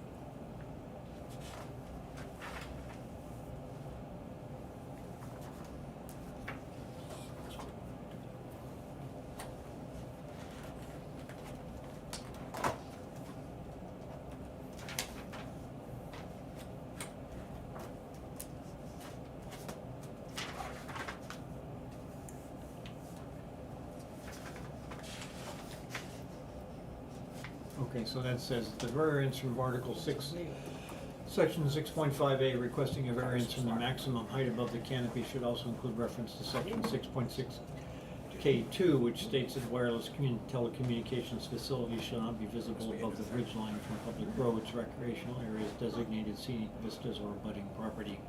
Since the height is the same, I don't think we have any problem with that. Right. In terms of adding that in as a finding of fact, Fact. we're not changing anything that the public was asked, was informed of, to speak the question, so. All right, anything On the- else? Yeah. Yes, I was gonna say, We asked you about, putting something up to sort of mask the chain link fence. You said you were not going to do it. I think that's a planning board.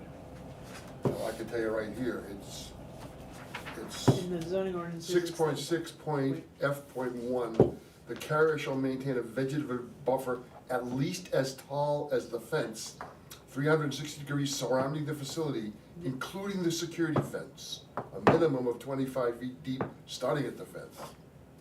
So it says you gotta maintain a, okay, so we can make a condition, if we approve the variance, we can make it Yeah, a I condition think if they meet that. What our position should be that what we're gonna leave for an existing vegetation buffer after we do our construction would meet that requirement. Yeah, and we can just make that That's as not, a, Yeah, I well- would say, that's not what the ordinance says. No, The it ordinance says- doesn't say existing vegetative, And it But says- it says maintain a, And it says starting at the fence, right. right here, starting at the fence. That means right at the fence. Just reading what the thing says. but what we can do is Well, we can put in a findings of fact that there currently is no vegetative buffer Plan. okay, okay. in the site plan, yeah, contained in and the then, site plan. I mean, if it's, Okay. And then, Alright, so and section. if we, I personally would like to see that you don't use a chain link fence, because I think it's one of the ugliest things on the face of the earth, unless Oh, you own a dog pound. Oh, yeah.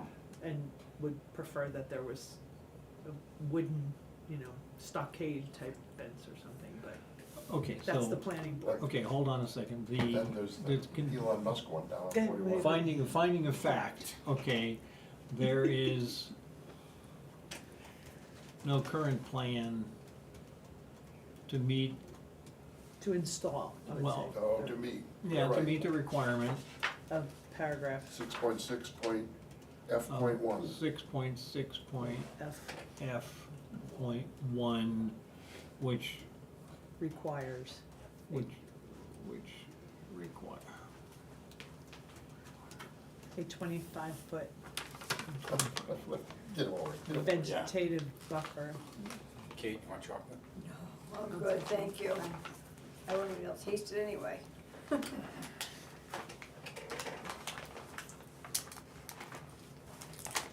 okay, that's, I mean, we've got the paragraph in there, so that's Mhm. good enough for a moment, so that'll give us an opportunity if we wanna make that a condition of one of the, assuming we approve a variance, we can make a condition. Okay, are there any other issues? Were you starting to say something? No, You said what you wanted to, right? that's what I wanted to say. Okay. Are there any other comments from the public or the applicant?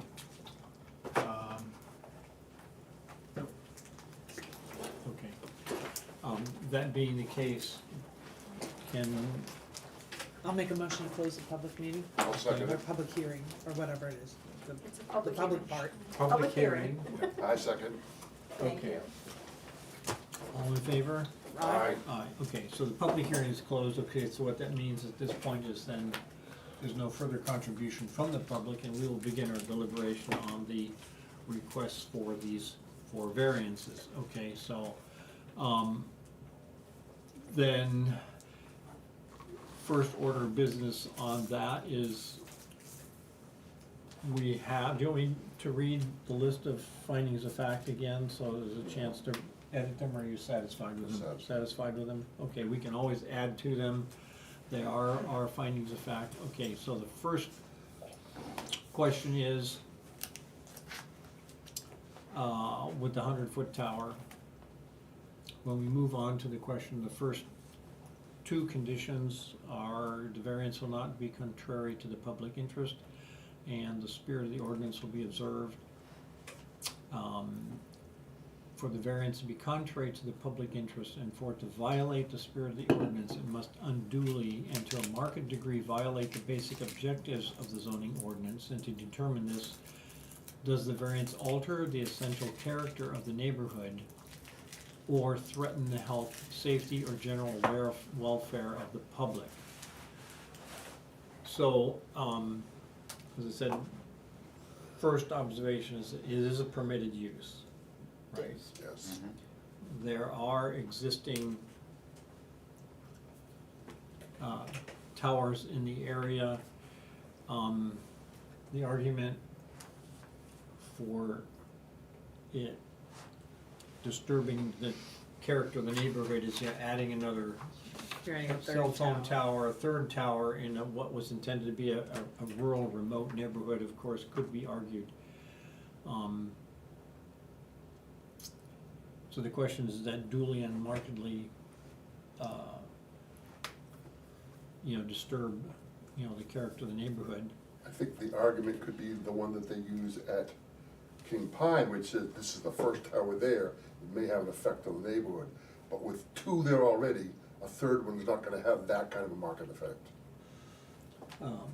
No, and we have the umbrella conditions of the TCA in this case, which we felt did not exist in King Pine, and that this tower is uniquely suited to provide necessary service in a coordinated network due to the topography of the area. So even if we feel that it does impact the nature of the neighborhood, we can, now, we're not voting on these items individually, And- but you can feel that it does impact the nature of the neighborhood, but given the conditions of the TCA, we simply recognize, and we can say that in our findings of fact at the end, that we, for example, normal circumstances, we would not grant this because it is You're untight. done. Thank you. You're blessed. Keep them over there. Yeah, My well, wife, it's they always got come it, in yeah, threes. thanks. Yeah, Right. so you can hold that in your mind for the moment, because when we move to approve, to grant or deny the ordinance, you know, we may wish to state we wouldn't under normal circumstances grant it, but because of the TCA, we will grant the variance. You know, I mean, so just keep that in the If back we, of your mind. if that's what.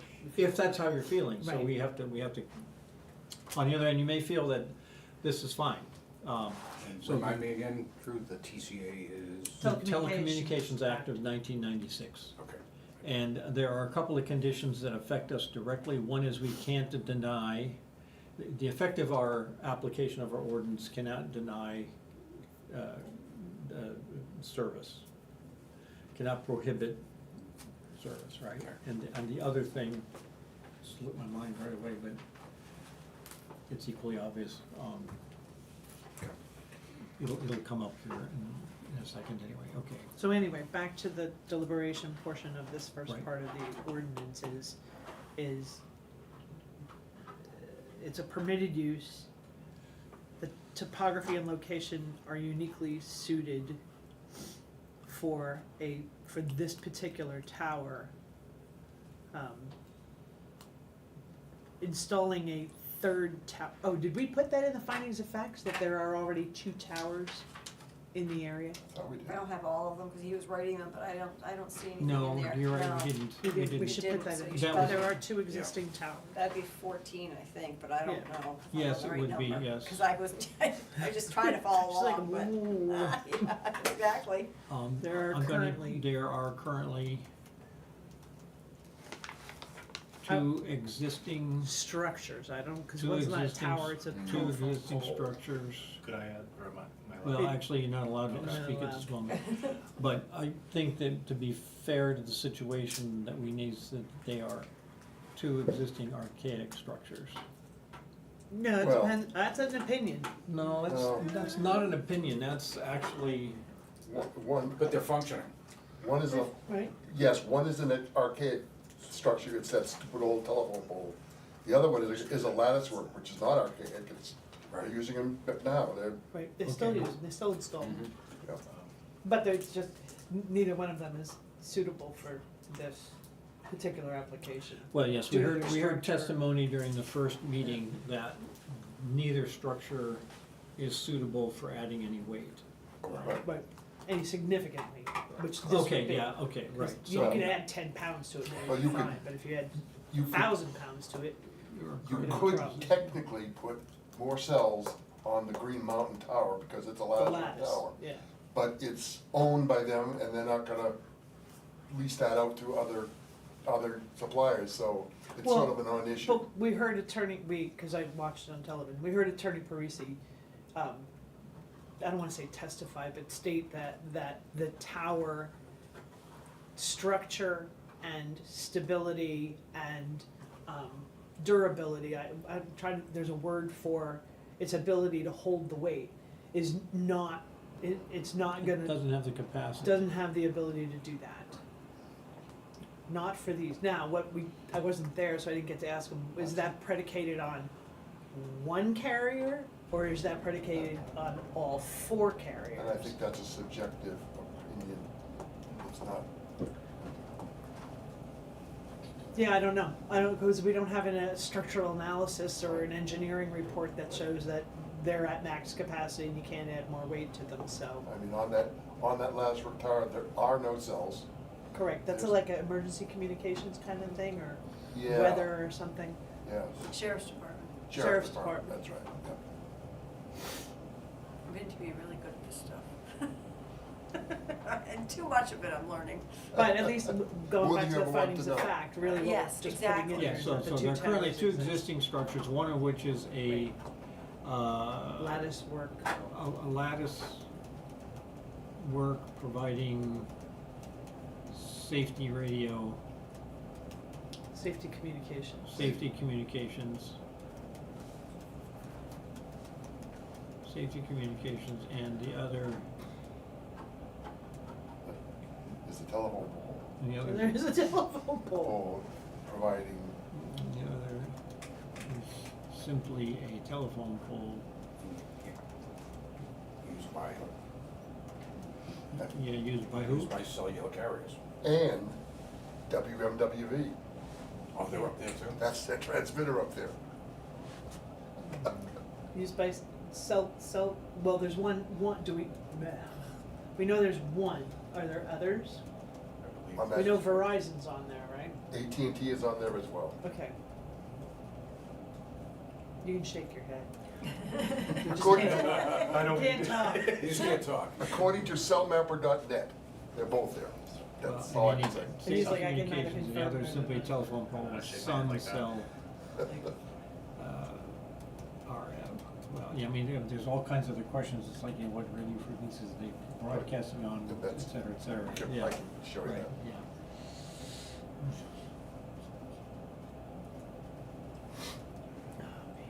That is more Okay. information than we want to know. Okay, so, I can also simply add that it has been stated. Is that another Blah, one? blah, blah. What? Is that another one? You're doing? 15? No, I'm Oh. just, I'm just Continue. adding to 14, it has been stated that these, That neither, that neither tower has the capacity. Additional service.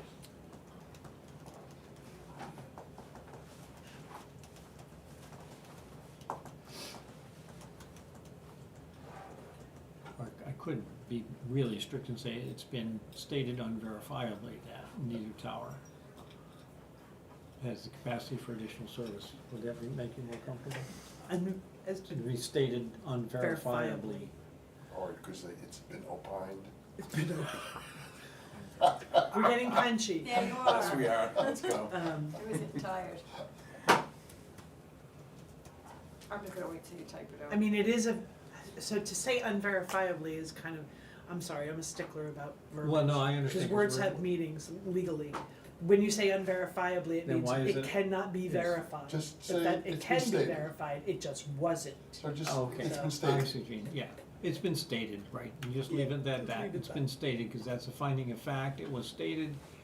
By Attorney Parisi. You can put that in there. Okay, So then they know who to go poke in the chest when they want to know. okay, that's fine, yeah, that, I mean, the point is that meets the definition of a finding of fact. Right. And it leaves us off the hook in the event that somebody later can prove it incorrect, right? Alrighty, so then, okay, so then let's just capture some of the items that we, well, let's just go through these quick and then we'll come back and polish up. So, third point is substantial justice is done because any loss to the individual which is not outweighed by a gain to the public is an injustice, okay? So, on one hand, we have a statement by the applicant that this is uniquely suitable for the service, which is a Right. great benefit to the public. Yeah. The owner of the property, of course, will not suffer any loss because he's going to be paid for, you know, a rent for the property. And the wider community Gain cell coverage. gains cell coverage. The issue is related to those who are nearby, and I guess we'll address that under the question of property values.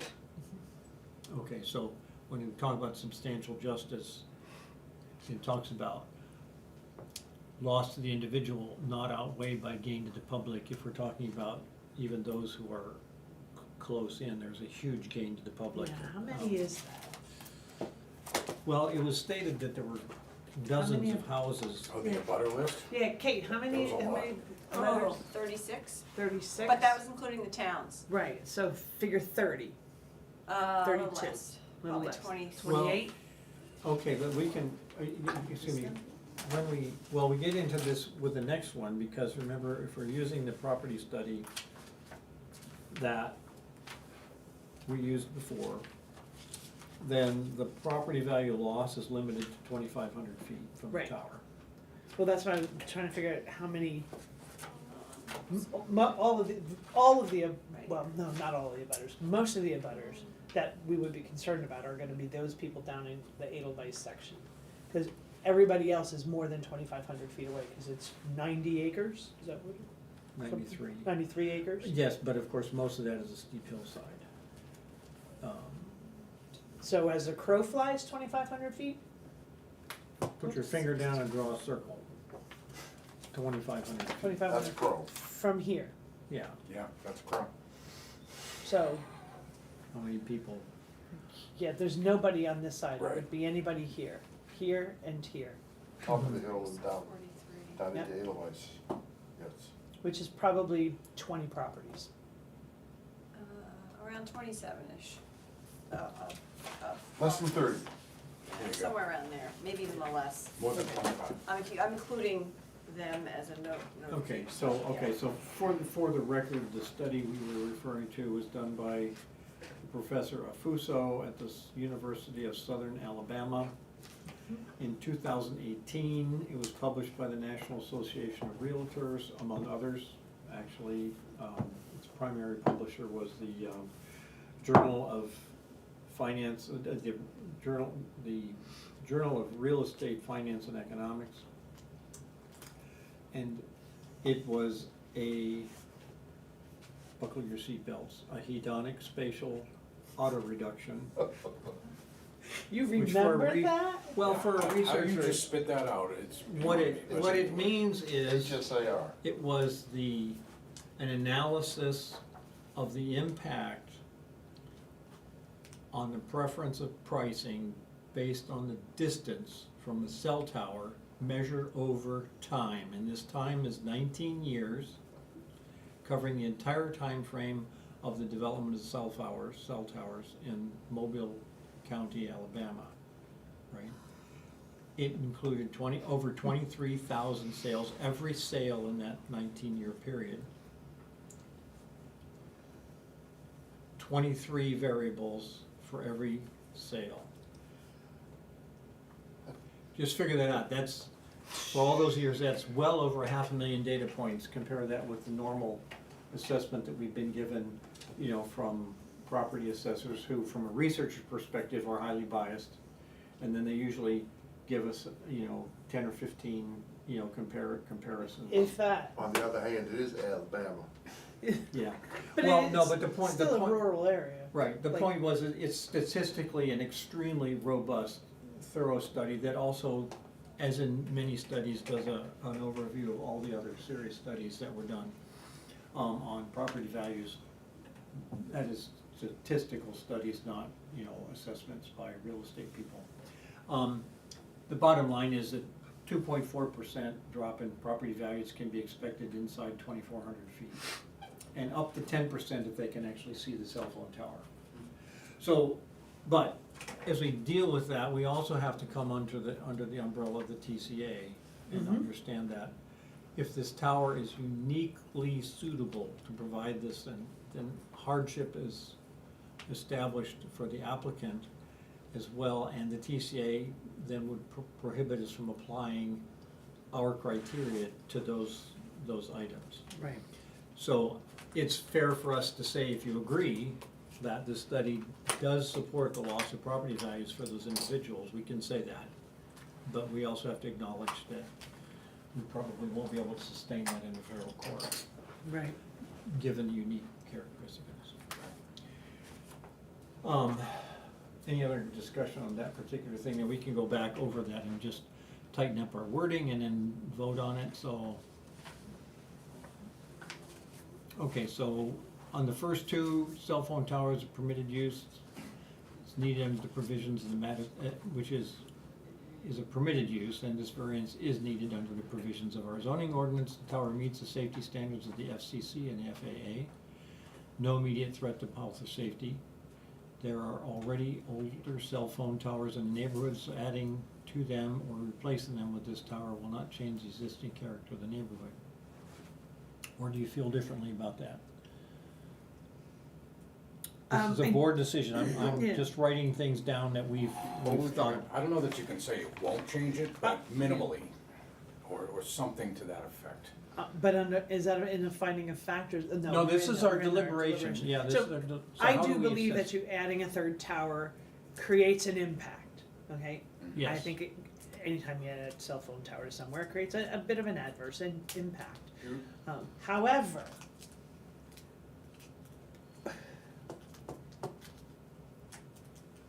the big however for me is that that impact lessens once that tower is established, and as you said, people get used to seeing it, you drive by it. I mean, shoot, I look out although I will tell you, I look out my window and I see the tower in Conway and I wanna take a high-powered rifle and shoot the frickin' thing, cause it has lights on it that flash. Over time though, for one that's not lit and doesn't do that, you are going to have that impact become less and less and less and less of an impact on you. So what you're saying is, okay, so there are already older cell towers in the neighborhoods, adding to them or replacing them with this tower will impact existing character of the neighborhood, but not to a. But not so But negatively not that, to a marked degree, right. okay. One, Or, Doug, go ahead. one point is, I don't like the word tower. They're not towers, they're structures. Okay. Okay. Already older cells. And they're not both cell towers, one's only a, Telephone pole. All right, there are other, okay. emergency communications radios, But it but did, not cell, there's no cell on it. no, but that one is, from my perspective. Communications, Yes, yeah. but the structures. telephone pole is not, No, nor right. is the monopole. Okay, so there are already older communication structures in the There you neighborhood, go. so adding to them or replacing them with this There you go, structure, yeah. well, this is a tower. This is a monopole. It's a monopole. With it's not this a tower. monopole, okay, with this monopole, will impact existing character in the neighborhood, but not to a marked degree. Words have meaning. Yeah, Yeah, oh, that's right. Okay, so. it does all right. record. You are very patient with us, Drew, thank you. Well, this is a board issue, that's not me, not alone anyway. But you have to type it, so. Well, I know, well, we're trying to, I'm trying to relieve Kip, and I'm trying also to, I couldn't keep up with them tonight. yeah. However, the board recognizes that under the umbrella parameters of the TCA of 1996, these criteria, I'm gonna say, may not be used to deny the variance if the effect is to prohibit needed telephone service. So we're just recognizing that here, because we're not voting on that item, we're just recognizing that we have a limitation. All right. 3, substantial justice is done. Vertex Tower has provided information supporting the exceptional suitability of the site for this proposed tower. The owner will benefit financially from the project, so there's no loss to the individual. The wider community will benefit from the cell phone coverage. The immediate butters have concerns regarding property values. You're gonna fix the word tower though, aren't you? Okay, just a second. Give me a second here. See, aren't you glad I brought chocolate? I'm sorry, what? Aren't you glad I brought chocolate? Very glad. You can help yourself too, they're there for you too. Sit in the car long enough, doesn't help me. Huh? You, Sit in the car long enough, that won't help me. Where you from? Just on the Mass New Hampshire border. Oh, okay. you're not too far a drive. Mass side or New Hampshire side? Mass. Uh-oh. Oh, that's right, you gotta Really? drive. Oh. You know what we call those correct people? Trust me, my wife's from Maine, so I hear it enough. Oh, a maniac.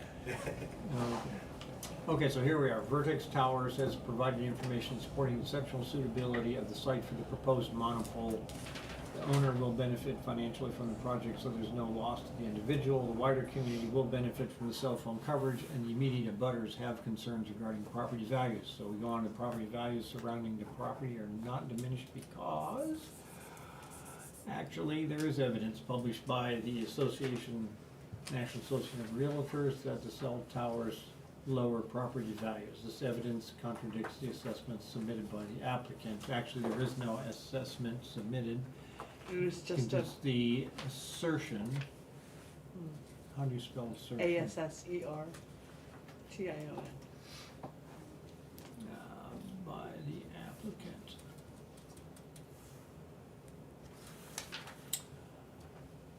Anyway, so then I go on to comment on in weighing the evidence, the assessments submitted have the advantage of being more local. The assessment asserted the local,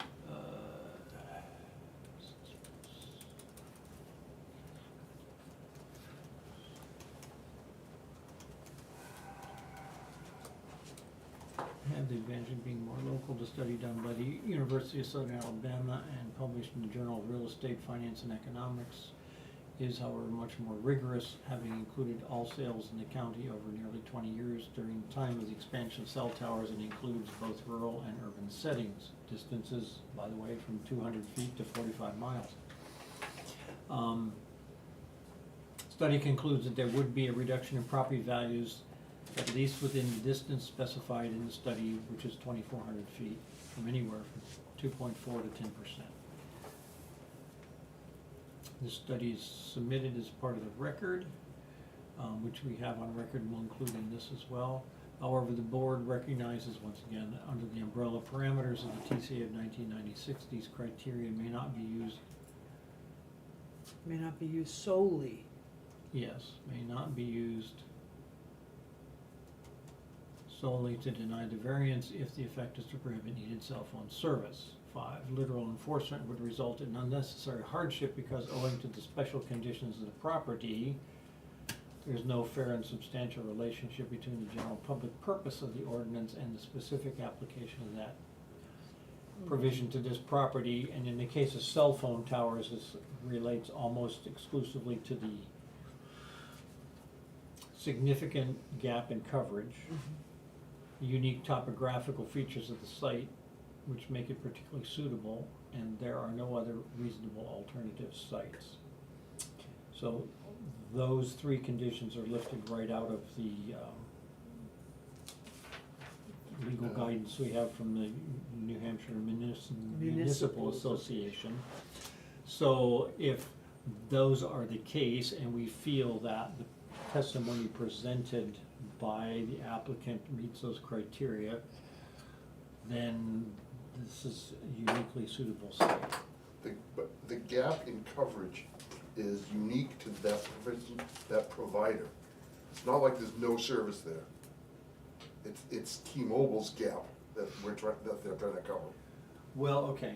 And then that's a legitimate, I get it, I'm So not saying it's not legitimate, yeah. I'm saying, but we need to specify that the gap in coverage is for a particular provider. Well, okay, but the RF, yeah, well, that's probably right. Okay, so what you're saying there is the balance of that could have been if we'd asked for an independent engineer's evaluation to determine whether the gap truly existed, shall we say, so that there was an effective prohibition of coverage, or then the real issue is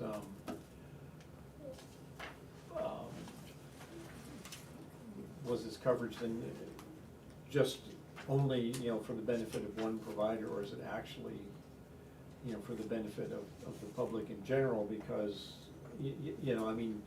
I mean, in today's world, what happens is you get somebody like T-Mobile that provides it, and then everybody rents service from them, not everybody, but multiple providers, so you get, it's not just T-Mobile that's out there, which is probably why you're seeing, what you're seeing there is that they're probably renting space that's On the other tower. on the other tower. That's right. And we had testimony from that other gentleman that was in the back that says, oh, we get great signal from Verizon here. So it's not like there's a gap in So, coverage. right, There is not a gap in coverage. There's a gap in coverage for T-Mobile at the present time. Okay, so what are you I just- suggesting we do with that? I would suggest that we say that when you say gap in coverage, you just say gap in coverage for a single provider. a single provider. That's all. Well, okay, except that where we listed as significant gap in coverage. Yeah, What I for, was just trying, well, okay, I hear what you're saying, I'm simply saying that the criteria I've lifted out of legal guidelines, which doesn't include, well, if I'm somebody that does not have cell service, Like, then I, like then those I, folks. then I have a gap in coverage. right, If I have cell service from a provider I don't particularly want, that's not a gap in coverage. That's my choice that I don't want to buy Verizon Or AT&T or or whatever, whoever. Patriot or So, whatever. so what I'm saying is, we need to well, but specify. I understand what you're saying, but it is practical, because I might buy coverage when I live in a particular area, because the coverage for that provider is uniquely suitable for that area, and I go to a different area and it doesn't, I agree, but back when the TCA was written, you didn't have a choice of 3 providers in your location. right. You had maybe one. So the gap in coverage was real. Now it's not as real any longer. Well, okay, that's, but, yeah, well, okay, I understand what you're saying, but where we're going with this is, Hey, who's Everett Waterhouse? Your father-in-law? Yes. Just curious. Yeah. No, Maybe you won't share your chocolate, so I'm going. You can have Oh, some well, more, okay. go ahead. he's taking the rest of it. you don't wanna stay and vote on the budget? No. No, he doesn't. Okay. Okay, so the literal enforcement would result in unnecessary hardship. The question is whether we're not voting on this, but you need to decide in your own mind whether this is covered under the provisions of the TCA, because it would effectively be an effective prohibition of coverage if we denied the variance. And, that's where we're going with this. So Doug's arguing that I include there is a significant gap in coverage. And I could add at least for one provider. Maybe you want to say for the proposed provider? Well, actually, that's not. Because we never say who the proposed provider is. Yeah, I think well, that's- but excuse me, in this case, what we're trying to say in this case is there's no fair and substantial relationship, blah, blah, blah, blah, blah, okay. In the case of cell phone towers, unnecessary hardship is established when there is a significant gap in coverage. That's a statement, right? Right. You're saying that in our deliberation, whether you think there's a state, whether you're trying to determine whether or not. So you may say, well, there is no significant gap in coverage, you might decide to vote differently than Sharon would, because she thinks, well, that is a significant gap in coverage, so I can't make up that decision for you. You're arguing that we need to consider that when we consider that criteria, okay? Unique topographical features of the site make it particularly suitable for providing the service, right? That's been argued. There are no reasonable alternative sites, which has also been relatively effectively argued, so in this That's case, fine. so then you need to decide whether hardship is established here or not. So the question is then, do we move to grant or deny this variance? And if we move to grant it, then we can say that, in spite of the fact that property values are affected and the neighborhood is somewhat negatively impacted, we feel that we would grant the variance because the conditions and parameters of the TCA. We go on record saying why we wouldn't grant it in another situation. On the other hand, if you feel we should not grant it, then you you know, we need to come up with a wording for, I'm only looking down the road when somebody takes us to court.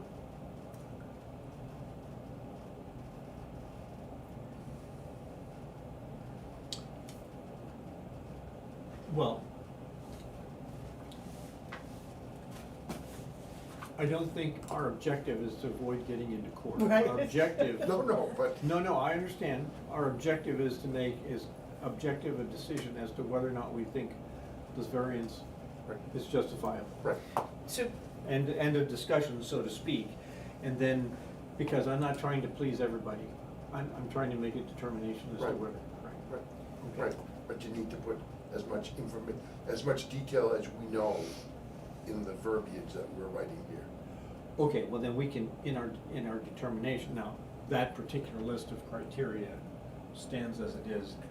And if you feel that, then we could write that into there, or we can just include in the notes. And Kate, you can make sure Doug's comments about it being one provider.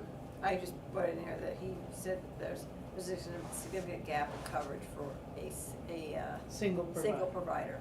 Okay, we That's- I got, have his so we comment. have that in the record. Good. However, so I'd like to add comment about Yeah. that. Mhm. And I get when the TCA was written, a gap in coverage meant there was no cell coverage available whatsoever. That you were, like, you lived on 153 or in the village district right Exactly. outside here. Today, if you were to take a look at that, it is not uncommon for individuals to bounce between providers. Who's offering the best deal for a new $1,800 iPhone that I can get, and I'm going to, if there is no other provider available, or there's a single provider that is excluded due to a gap in coverage, then that access to that ability no longer exists for those individuals who live in that area, right? They are then constrained to only using That's a good provider.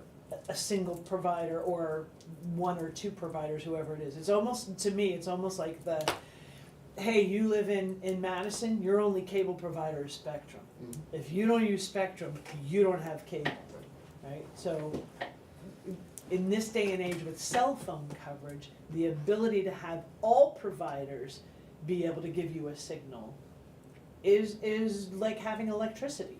I mean, it's become such a utility for us that you want and need access to all of that. So to deny that by not putting up a tower and saying this provider doesn't get access, two things, you're unduly constraining that single provider, right? They don't now have competition with any of the other Yeah, I was gonna providers. say, that's another Right. issue that, Yeah. is we So- wanna provide, that is, theoretically, we want Yeah. competition in the market, Absolutely. so the single provider issue That's, may be a statement of fact, but the outcome that we're looking for is service. Benefit to the- public, which means multiple providers Mhm.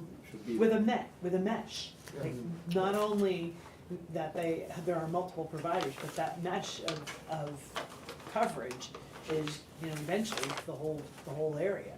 I get that there are probably gonna be people who live in a hollow somewhere where they're not, unless you got one in your backyard, you're not getting coverage. But- Okay, but let me back up and let me try to read you, Doug. I had the feeling that you're actually in favor of granting the variance. yes, I am. I just wanna make sure that we've got all the We've covered. details, as I said, for The arguments against us having done this, yes, and or for if we do it. just being, looking, as I said, looking down the road, Mhm. in case something untoward happens. Well, and you also wanna consider those things Yeah. and make sure that we actually deliberated to the full extent of Yeah, that variance. exactly. All of the parameters and what that means, Yes. so. Okay, so let me, What did you just say? let's just I'm sort just- of move to, okay, let's work on If the. I didn't feel so crappy, I'd be all right, I'd be good, but I'm not. You're I'm just all right. Yeah, I know, feeling and you we're guys. trying to I'm cover sorry. it. I apologize. You have Kate. the video, don't worry, Kate, Kate. you're You're perfect. You are Don't need to- greatly I'm losing- I'm appreciated, losing my and we voice. are happy to help carry you through this moment of exhaustion. Oh, Okay. exhaustion is the word. Okay, so let's move to, if I'm reading you guys right, move to grant the variance. Yes.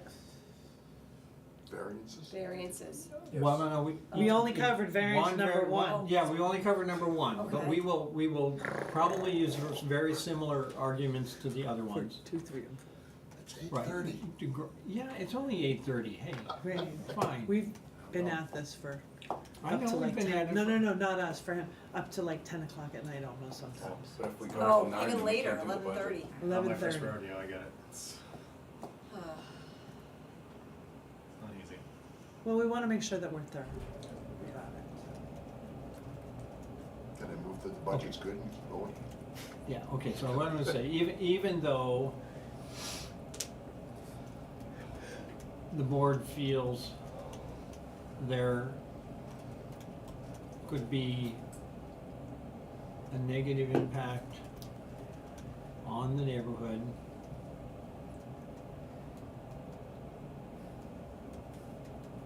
including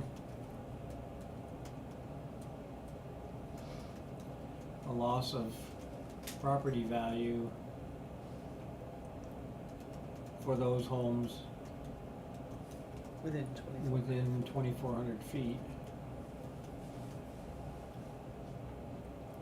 The public benefit. Because the public benefit, where are you gonna In go? resolving coverage gaps.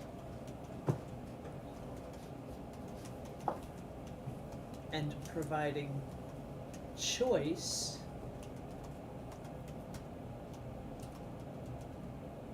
outweighs that decrease. Outweighs that decrease. Okay, and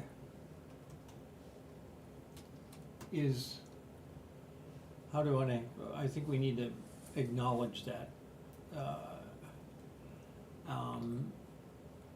So we can do something like say, and is effectively mandated by the TCA, by the Oh, right, parameters right. of the TCA, or, and, It's not dictated, it's. and, okay, so because, see, Read it out loud from the beginning? yeah, just a second, I'm just Thank you. putting this up. Grant the variance, move to grant the variance, even though the board feels there could be a negative Impact, impact on the neighborhood, including loss. including a loss of property values. Yeah, gosh, Property value of those homes. yeah, for those homes within 2,400 feet, because the public benefit in resolving coverage gaps and providing choice of carriers outweighs that decrease.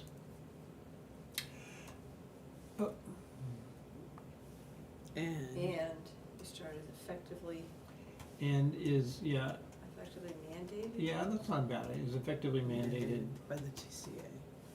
by the parameters, by the TCA, I don't need, by the TCA. By the parameters of the TCA? 1996. Okay, so. Okay, so we'll read, Kate, you wanna read the whole motion? I'll try, hold on, okay. Grant the variance, even though the board feels there could be a negative impact on the neighborhood,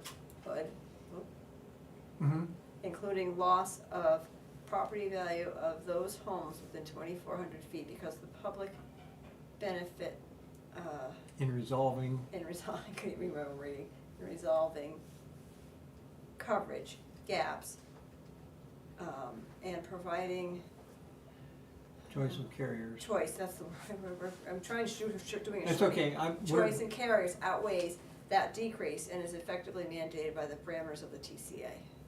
Sorry. Okay, I will, okay, I've got this too, and I'll send that to you in the morning as well, so you can make sure we get that. Okay, so, are we happy with the wording the way that is? And you're free to vote either way on this. Okay, I make a motion.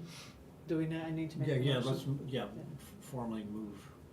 You wanna move, so moved? So moved. Okay, Second? I'll second it. okay. All right, all in favor? Aye. Aye, okay, so variance 1 is granted. Now, let's look at variance 2 and see if we have to have any, we'll only Any change the additional language. wording, additional change, okay? Right. So variance 2 is a variance from Article 6, Section FH5 to permit overhead utilities, right? Now, the primary argument for them, okay, now, this is slightly different, right? Because whether they put them underground or put them above ground doesn't actually make any difference from the TCA, right? Right, Right. the We're TCA not- doesn't care about where the utilities go. Right, and so, all we're trying to do here is we're not denying service, we're just deciding whether or not these guys have adequate grounds for putting these things in the air instead of underground. The argument, as stated, was basically, it's a pragmatic issue. The ground is tough, let us put it in the air, it's a lot easier.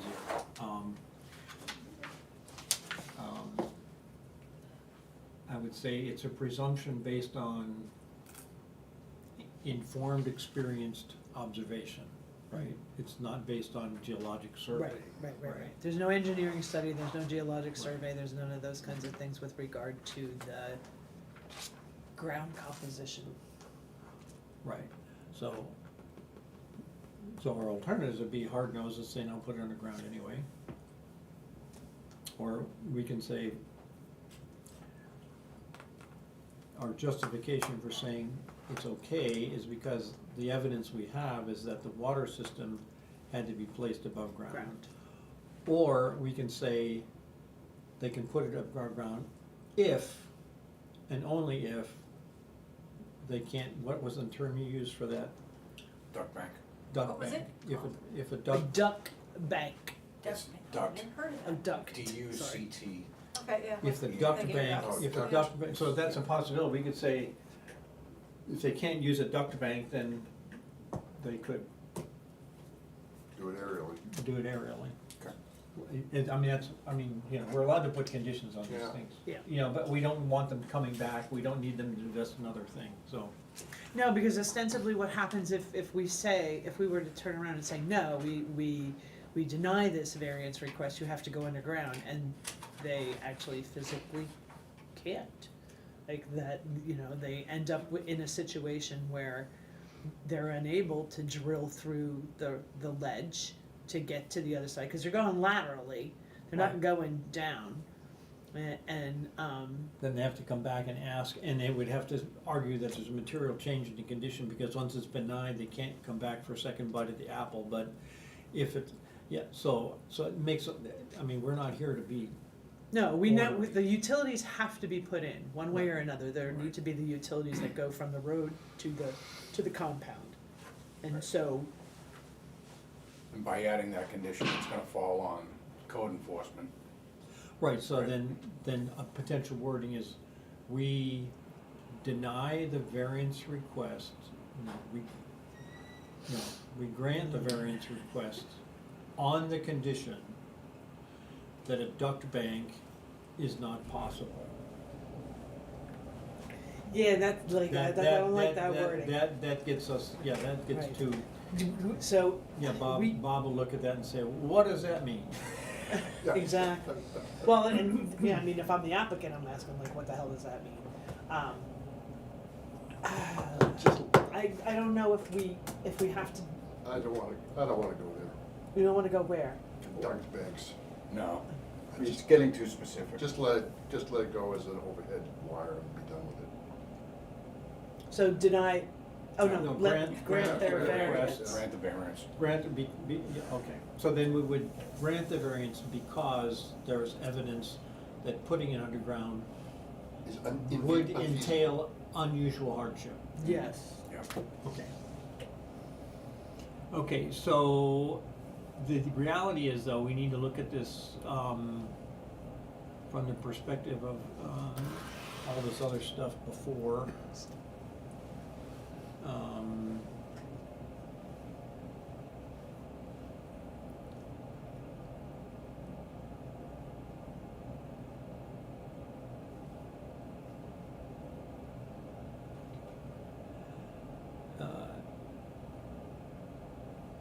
what we can say, okay, let's just do,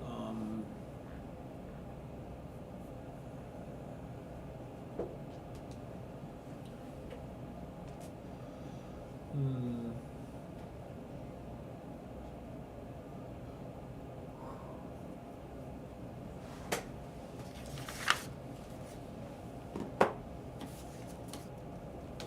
Okay, so from perspective of conditions 1 and 2,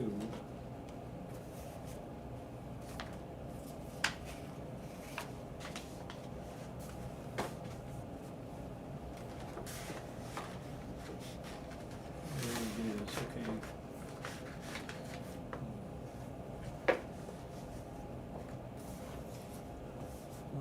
One and two, okay, so that basically is, as we deal with the variance will not be contrary to public interest or that you have to be observed. All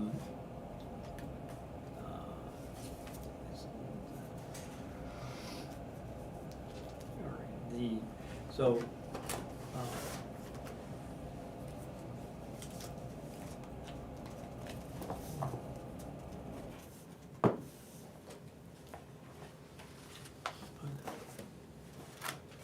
okay, we just do it like this, for 1 and 2. Getting 22.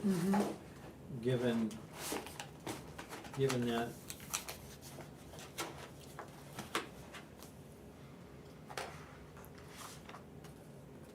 what does this say, assume, gosh, keep hitting the wrong keys here, assuming. No, listen, given that.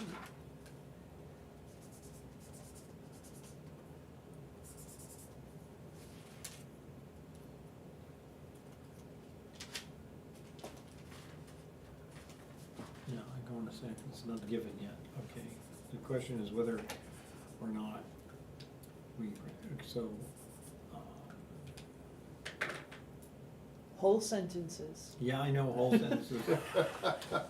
Yeah, the spirit of the ordinance. That's spirit of the ordinance. Okay. So. Okay, the primary issue is whether there is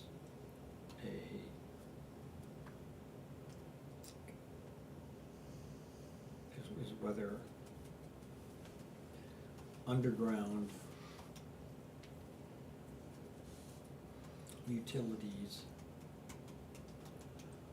are extremely difficult to install in this topography, right? So that sets the Difficult and costly. difficult and costly So extremely difficult and and extremely costly to install in this topography. Okay, so now we've got the conditions set. So, in that case, then, it's not contrary to the public interest. Yeah, therefore, so therefore, it is not primarily question of public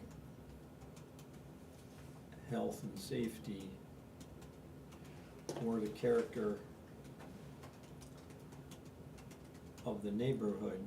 In parentheses, since the utilities, all the utilities there are Yes, above exactly, ground. that's exactly where I'm going, neighborhood, because all the existing utilities are above ground.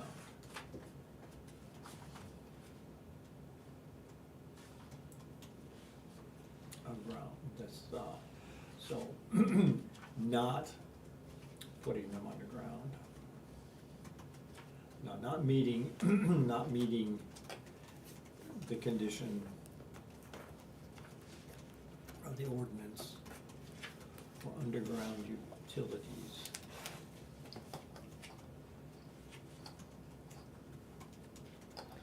creates no, Yes, creates, no hardship, no, yeah, let's see, not meeting the condition of the ordinance for underground utilities.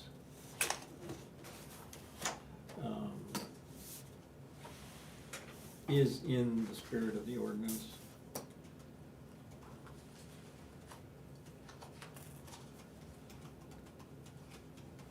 Because there is no market impact on the neighborhood or safety.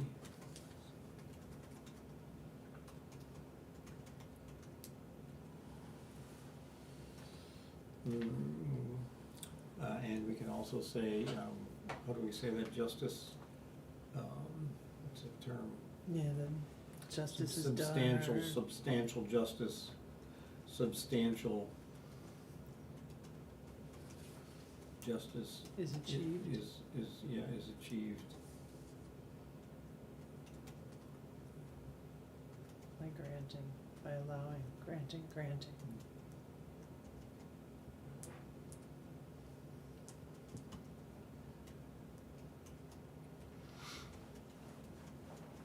And consistent with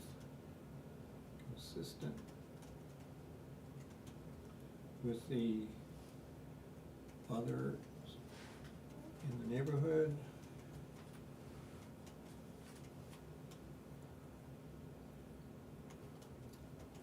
Therefore, overhead utilities will have no no anticipated negative impact on property values. Yeah. Utilities have no impact on, not unless you have the power plant next door. Values and requiring the expensive and difficult trenching For underground utilities.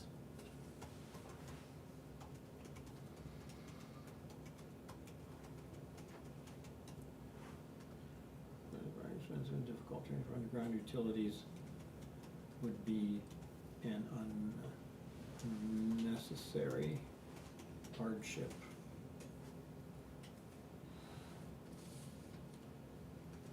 On the provider or applicant. Okay, so then I'm just gonna say move to grant. Grant the variance. And I'm citing the actual articles, I think we should put those in, so Okay, for the I'll reasons mess with your stuff, so. mentioned above.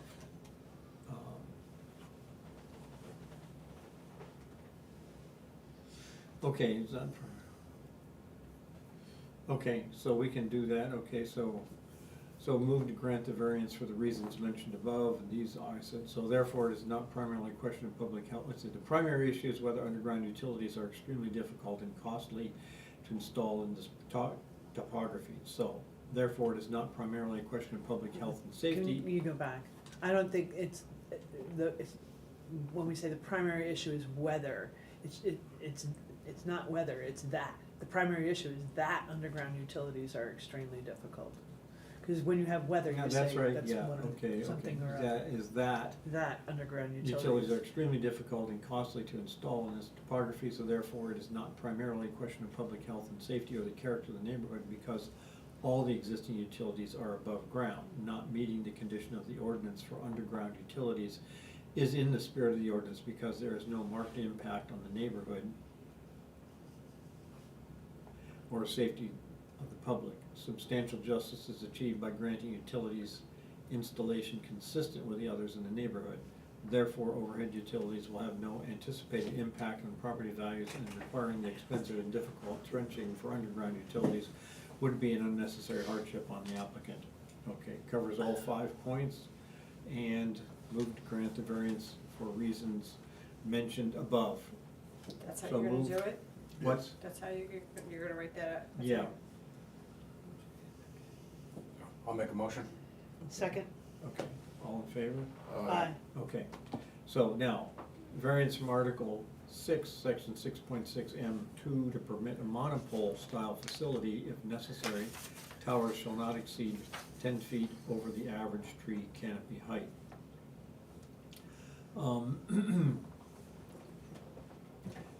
uh, We have, once again, we don't.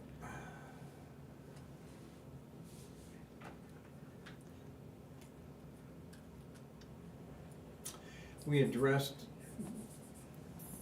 the question of height Height, right. already in number Number one. one. Mhm. So, the question of monopole style facilities, so let's just address the question of the monopole. As I recall, do we have, Kate, do we have the wording of it, the minutes of that other meeting? Are they posted already? The minutes On of the that website other they are, meeting. but you have them in your packet from October. Oh. The joint meeting? No, I'm No, talking the about from the other other cell cell phone tower, tower. because we Oh, I don't have grant- those with me, no. No, That's a- hang on. no, What I was just thinking is we granted that exact same variance. Correct. So I let me. can run up and get it. No, they're online, let that's me- why you asked if they're they're online, you can pull let them me up just- here. Let me just pull it up here. Oh, I needed to stand. General info, boards, committees, zoning board, We're at the bottom. meeting Sorry. minutes. Z. Okay, when was that, May? No, May 15th, May 21st? I mean 21st, sorry. It was October 15th, I got that on the brain.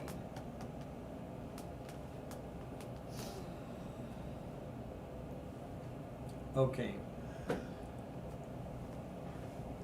Variance number 3.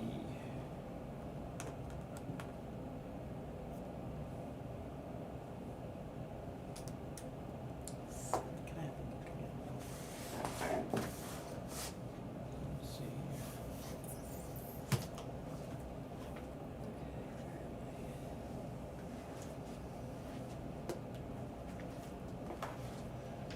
Okay, so what we said was the spirit of the ordinance is defined in its purpose statement. The zoning ordinance by application and provision of state law seeks to protect existing property owners against new use nearby which may be incompatible or undesirable and also damaging to the existing owner's present property by lowering desirability and value. It must be to a marked degree. We said that putting a monopole here instead of a mast, does that alter the character of the neighborhood or threaten the health, safety, or general welfare of the public? Stated that fundamentally the tower is a permitted thing, and the question is whether the mast or monopole violates the presence of the zoning ordinance. Let's see, we rambled on here, so. Just rambling. No, 'cause I typed it all. Yeah. Here's number 3.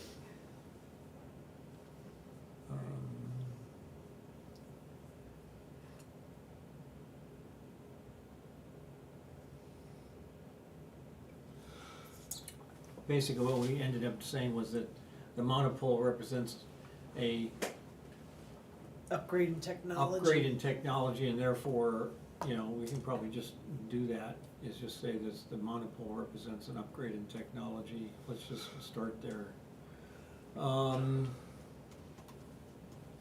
The monopole represents,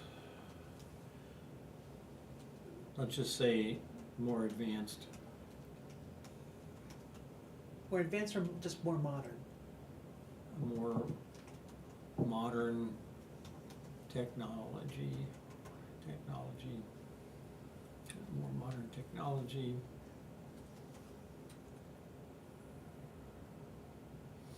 And is, and so one of the arguments was less intrusive because, well, the issue was, the mass thing required stacking everything, so you really, because it allows a lower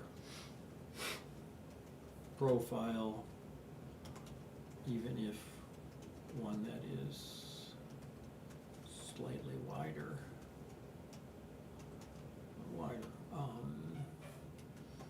There is no threat to the public health, and a monopole versus a mast will have no negative, no market, I should say no additional, no additional negative impact on the neighborhood. Are you helping me with this, or am I just You're, rambling on? you're rambling until we read it back. Okay, alrighty, there's no threat to public health, and monopole versus a mast will have no additional negative impact on the neighborhood. Let's see, the next thing, substantial justice. Justice is done by allowing the more current technology, which benefits everyone. The style of the mast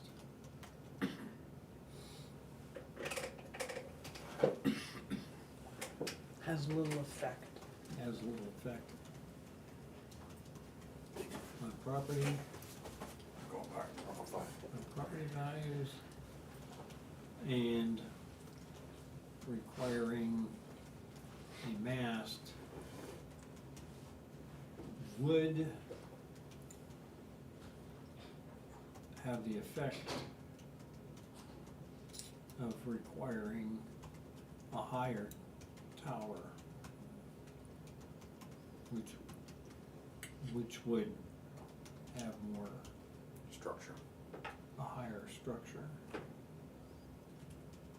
And more visibility. Which significantly, Damn you, Kate. Sorry.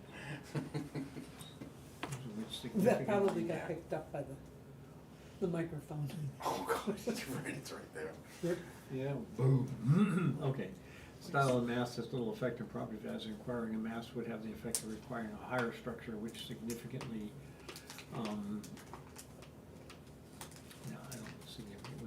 higher structure, which, yeah, significantly increases visibility. I should put it in there. And would have a negative impact on all. Okay, so what I have here is variance from Article 6, Section 6.6, to permit a monopole style facility. Structure, Facility monopole works. style structure. Well, okay, that was just copied from That the. was the way it was written here. Yeah, but it's fine, if necessary, we'll then take that out. We don't need to quote that so pedantically. Structure.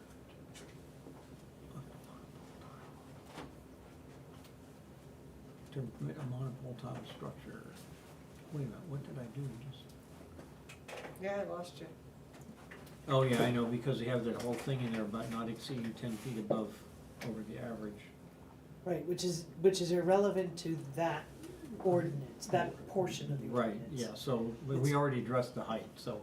In the first one. Yeah, variance from Article 6, Section 6.6 M2 to permit monopole style structure.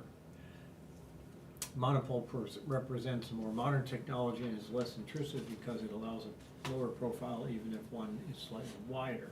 There is no threat to public health, and the monopole versus a mast will have no additional negative impact on the neighborhood. Justice. Substantial justice is done by allowing the more current technology which benefits everyone. The style of the mast has little effect on property values, and requiring a mast would have the effect of requiring a higher structure which Higher significantly. tower, you in- said, tower.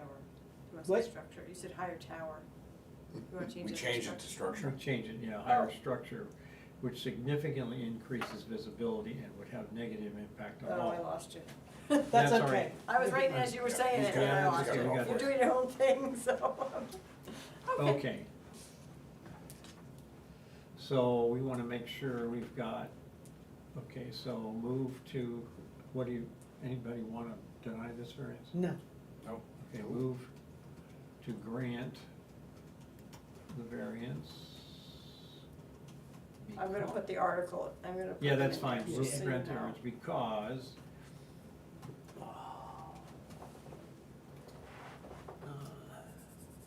That's variance number 3, correct? From from an ad hoc Yes. perspective, I find there to be no difference between a monopole and a mast. They're both structures, they're utilitarian in nature.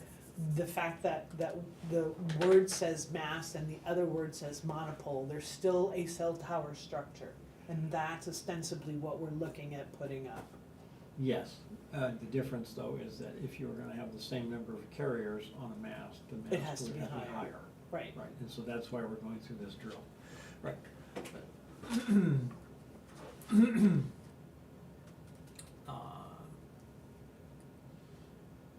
Okay, Or because. yeah, I know, I'm trying I'm to, not rushing you. no, move to grant the variance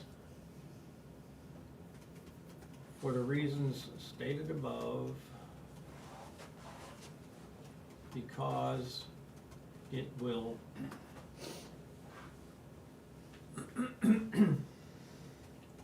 provide a lower profile, no, not lower profiles, that's better,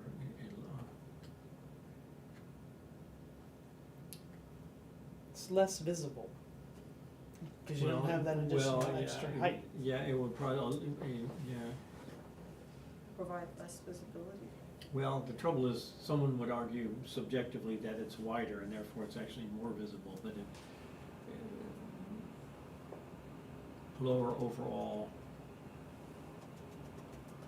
height and is more consistent with modern, with current technology. Okay, so here's, move to grant the variance, all the details. Yeah. For the reasons stated above, because it will provide a lower overall height and is more consistent with current technology. Okay, So moved. okay, seconded. okay. All in All favor? in favor? Aye. Aye. Okay, so, variance from Article 6, Section 5.78 to permit construction of a facility on a property with insufficient frontage. And I think that we can simply say here that Section 1.3.a allows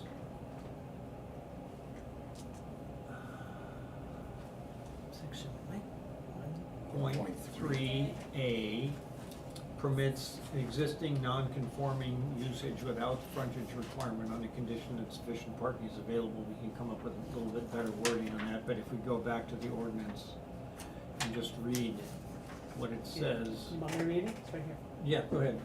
It says, existing non-conforming uses, A. Any existing lots of record at the time of passage of this ordinance, March 1987, but not conforming to present minimum lot size, minimum frontage requirements, or minimum dimensional requirements, shall have the right to continue in their present use indefinitely, as well as being used for any other conforming use for the district in which it is located, so long as sufficient off-street parking for any such proposed use is provided within the property boundaries. Undeveloped non-conforming lots may be developed with any use permissible in the zoning district without compliance with minimum lot size, frontage, or dimensional requirements, so long as sufficient off-street parking for any such proposed use is provided within the property boundaries. Provided, however, that lots whose sole frontage is upon a Class 6 or private road not shown on a plan approved by the planning board must first successfully complete the permit process as set forth in RSA 674-41. No such lot may be permitted to be further subdivided or otherwise made less conforming in nature. They conform to that. Right, gotta so go I think before the we just planning simply say that a variance variance is not required, but the board goes on record as saying they, We would grant it in accordance with paragraph Yeah, 1.3A. granted. Did you do that one on the other one? Didn't you do something like that recently? yes, we did. Yeah. Yeah, that was the house down there on Yes, Silver I think- Lake, is yes, that they, you did. it was the It was equivalent paragraph Mark 3B. McConkey's, yes. Yeah, It was Summers. Yeah. yeah, Summers. The one I got it that right last here. month. Yes, okay, so what we're gonna do is we're just simply gonna write, the variance article, Article 1.3 A. 1.3A. yes. Article.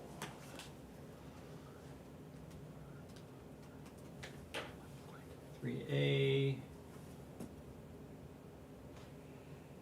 No, we simply say this property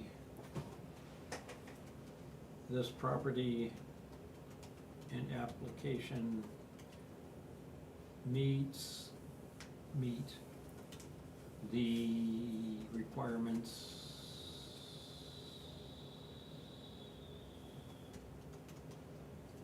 of Article 1.3A, which allows, Of the zoning ordinance. yeah, yes, Sorry. no, that's fine.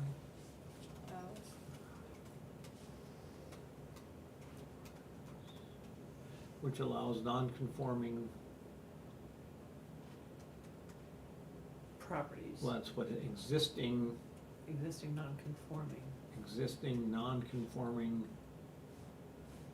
properties, what, non-conforming properties existing at the time of the, at the time of the passage of the ordinance.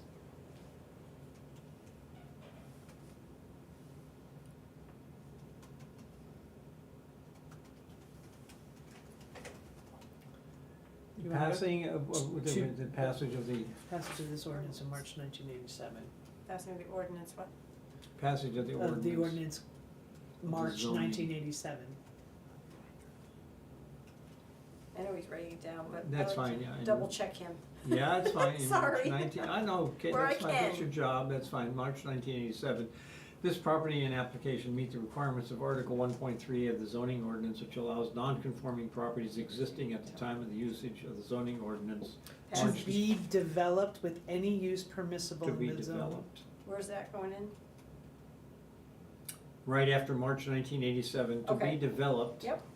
With any use permissible, with any, I'm gonna say permissible use, okay, yeah, Any permissible use. permissible use in the zoning district, in the zoning district. without compliance, And we just need to say in this case, without compliance of minimum frontage. of minimum frontage.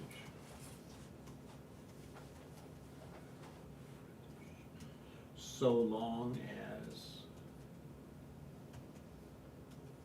there is adequate, Sufficiently. sufficient parking provided on site, on the property. Yeah, it's off-street parking. Sufficient parking provided On the property. Sufficient, on the property.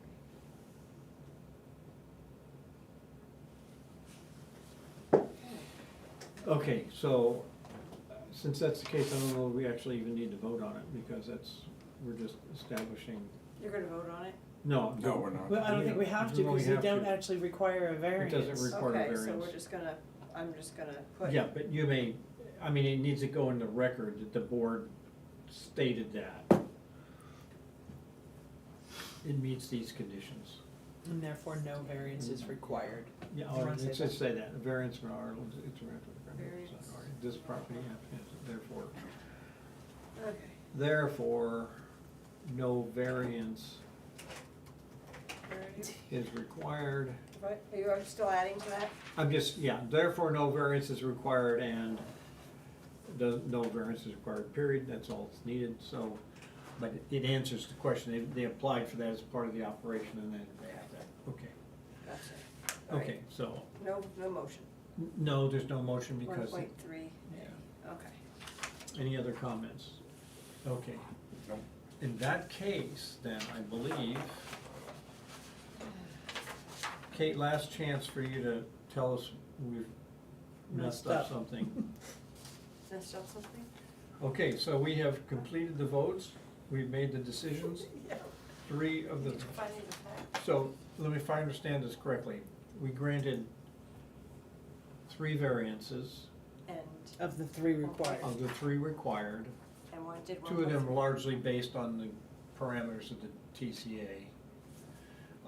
But the bottom line is, okay, so we're done there, okay, so. If one wishes to appeal, one must act within 30 days of the date of this notice, day 1 being the day after the date of decision. The necessary first step before any appeal may be taken to a higher court is to apply to the Board of Adjustment for a rehearing. The motion for a rehearing must set forth all grounds on which one will base the appeal. RSA Chapter 677.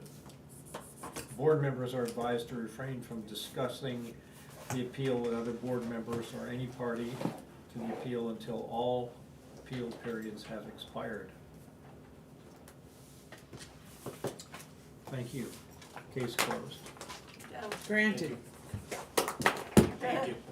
Long It time. took long If you would like time. to, if you'd like to stick around here and discuss our budget, you're welcome. And go through the meeting minutes. Have a good night. Bye. Good night.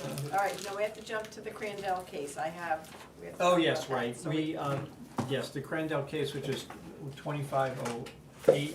2508, yeah. Right, all we wanna do is, After 9 o'clock. You can't open it anyway. no, it can't. was already open. We're just gonna continue it to next All we're month. doing is continuing it, and Do you need a motion? I have the email that she wants to continue, so. Okay. Yes, I need a motion. I make a motion that we continue, oh wait, he has to just- when are we gonna continue it to? I- Did she, the next- December 17th December at 7 17th, o'clock okay. here. I make a motion Yes, that go we What she said. continue case 2508 to December 17th, At 6 o'clock. 2025 at 6 PM here in Here. Town Hall. Yes. Seconded. all in Aye. favor? Aye. Aye, okay, All right, taken care that of. takes care of that. Now you have to do the Now we need minutes. to approve the minutes. And aren't you guys gonna be happy? I did not have a chance to even read them, so They Oh, were- I have no I did, comment. and I thought they looked pretty darn good. I had, I'm having Becky look at them for me too. She does Linda's and mine now, just to keep us on track, because we get so many. I didn't see anything. I else. looked at them, same thing. So many I thought they looked interruptions great. that Yeah, they're fine. All right, I It's- make a motion that we approve the meeting minutes from October 15th. Second. Yes. Okay. All in favor? Aye. Aye. Approved. So is that because you've done a spectacular job, or you used AI, or? No, I do use it a little bit, but I go through everything. The and make AI is sure. called Becky. Because AI, well, no, AI doesn't do everything. I've noticed it happened to me on the conservation. And so I can rely on it to a certain extent, but I'm a stickler, so I like to go through everything. Okay, Now we gotta do the budget, because Linda is definitely waiting. yeah, I think okay, she is. Move to well, approve. okay, so we wanna lean on Sharon for this a little bit. Yeah, Eh, Well, the thing is, you have, I mean, I have more knowledge and a little more knowledge of our thing, but the real question, the legal line was a big issue, right? Right, and the reason that we are negative is because we spent $15,000, more than $15,000, in the cell tower, Mhm. for the cell that's tower, what- and that but this is- is not these are not STRs. okay. The STRs come out of the, The the $80,000, and we, once we get the money from the trustees, that money goes back in. but it goes into the general fund, it does not go into our line. Correct, same with postage, all that money goes into the general fund. So those are recoverable lines. Right. I wanted to Okay. make that clear. Part of this line is recoverable. Postage is fully recoverable. But the money does not go back into the line, it goes into the general account. Correct. And Well, okay, that's right, so basically, what we're doing here is trying to give the town an idea of how much we're spending. How much that we believe we're going to spend on legal fees Correct. for pending cases, for cases that are Right. coming. Well, that's And what. we had left it at 5,000 because we had established a fund for STRs. We didn't So- expect the cell tower case. We did not expect the cell tower. Right, and what was Tim's, excuse me, but I think Tim's estimate was something like 25,000. That's for the other situation. That's for the court I know, case. well, I know. But right now, we're at probably 15,000 with him that we spent just. But that's reflected here. No, there's I more. thought- I got another bill in. Yeah. Oh, no, it keeps coming every month. Okay, I understood. How much more do you expect that we're going to spend on this line between now and the end of the year? End of this year? Yeah. I just got a bill in, yesterday, so I'll probably get another one in December. So I don't know how much, I mean, you've been emailing him back and forth. He never did the memo that he was gonna do for you either. Yeah, I know, but what was the bill yesterday? Like $1,600. Okay, So- so that's. So we're gonna be that's close six- to probably 18, I would say, because Yeah. that's at 16 now almost, so. Yeah, we're gonna be up there, and then the other situation is gonna be at least, I don't even want to say, another 30, The other okay, this 30 to is, 40,000 maybe? this is the cell phone tower Right, that we've been working on, and that's just the cost of the operation Correct, with Tim, so with far. Tim. okay, that was the Now- cost of getting ready for actually Right. going to court in. And I haven't seen all those bills yet, I think they're behind, I haven't But- seen, Okay, but then the point is, in the next round is when we go to court. But that's not until October of '26. right, but I don't remember But seeing we're talking about the him. budget for '26. Right, but Right, there we're should. doing our budget for 26, that's where I'm concerned. Right, but I'm just saying, once we get this piece done, how much more do we have to do with the lawyer Well, that's until going we to get to court? depend on the situation with this case, whether it comes to a settlement or not. Let's put it that way. Okay. I'm just gonna say that and not go any further. I don't know. Yet, I can't guesstimate that.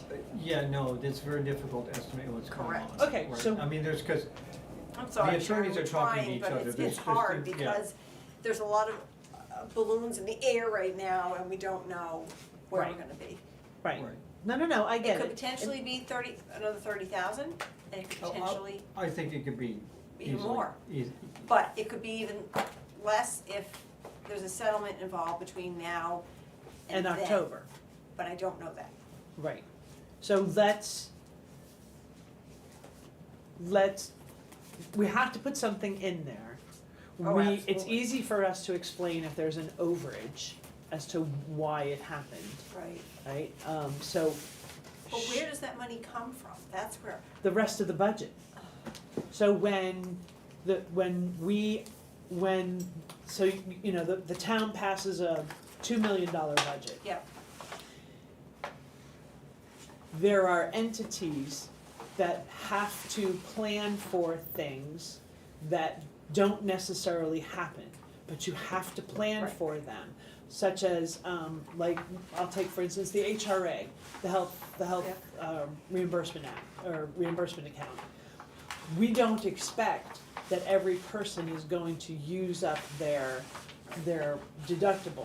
The town, for your information, the town pays the first half of an employee's deductible. So if you have a $3,000 deductible, the town pays that first $1,500, I see. okay? Yeah, so if So- you don't pay all that, then If you we might don't pay have all $5,000 or that, $6,000 you- left over at the end Right. of the year. And then when you do that across, we don't use all the money that's needed for Yeah. equipment maintenance in the Right. fire department.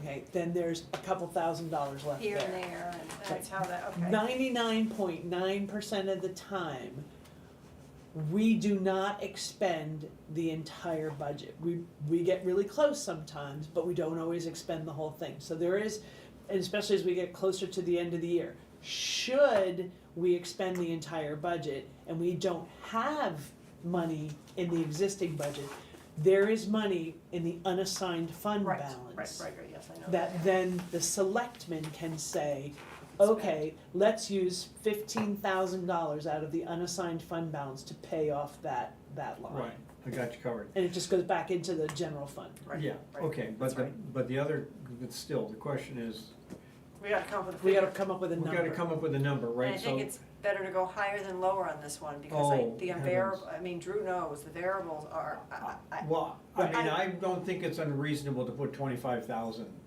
In in that that line, line. because it could go over that. I oh, agree. absolutely, Yeah. I think it will. No, I would have It's said, Okay, at, it's then at 20,000 double now. that, You think? You- what- but think you know 50? what? yeah.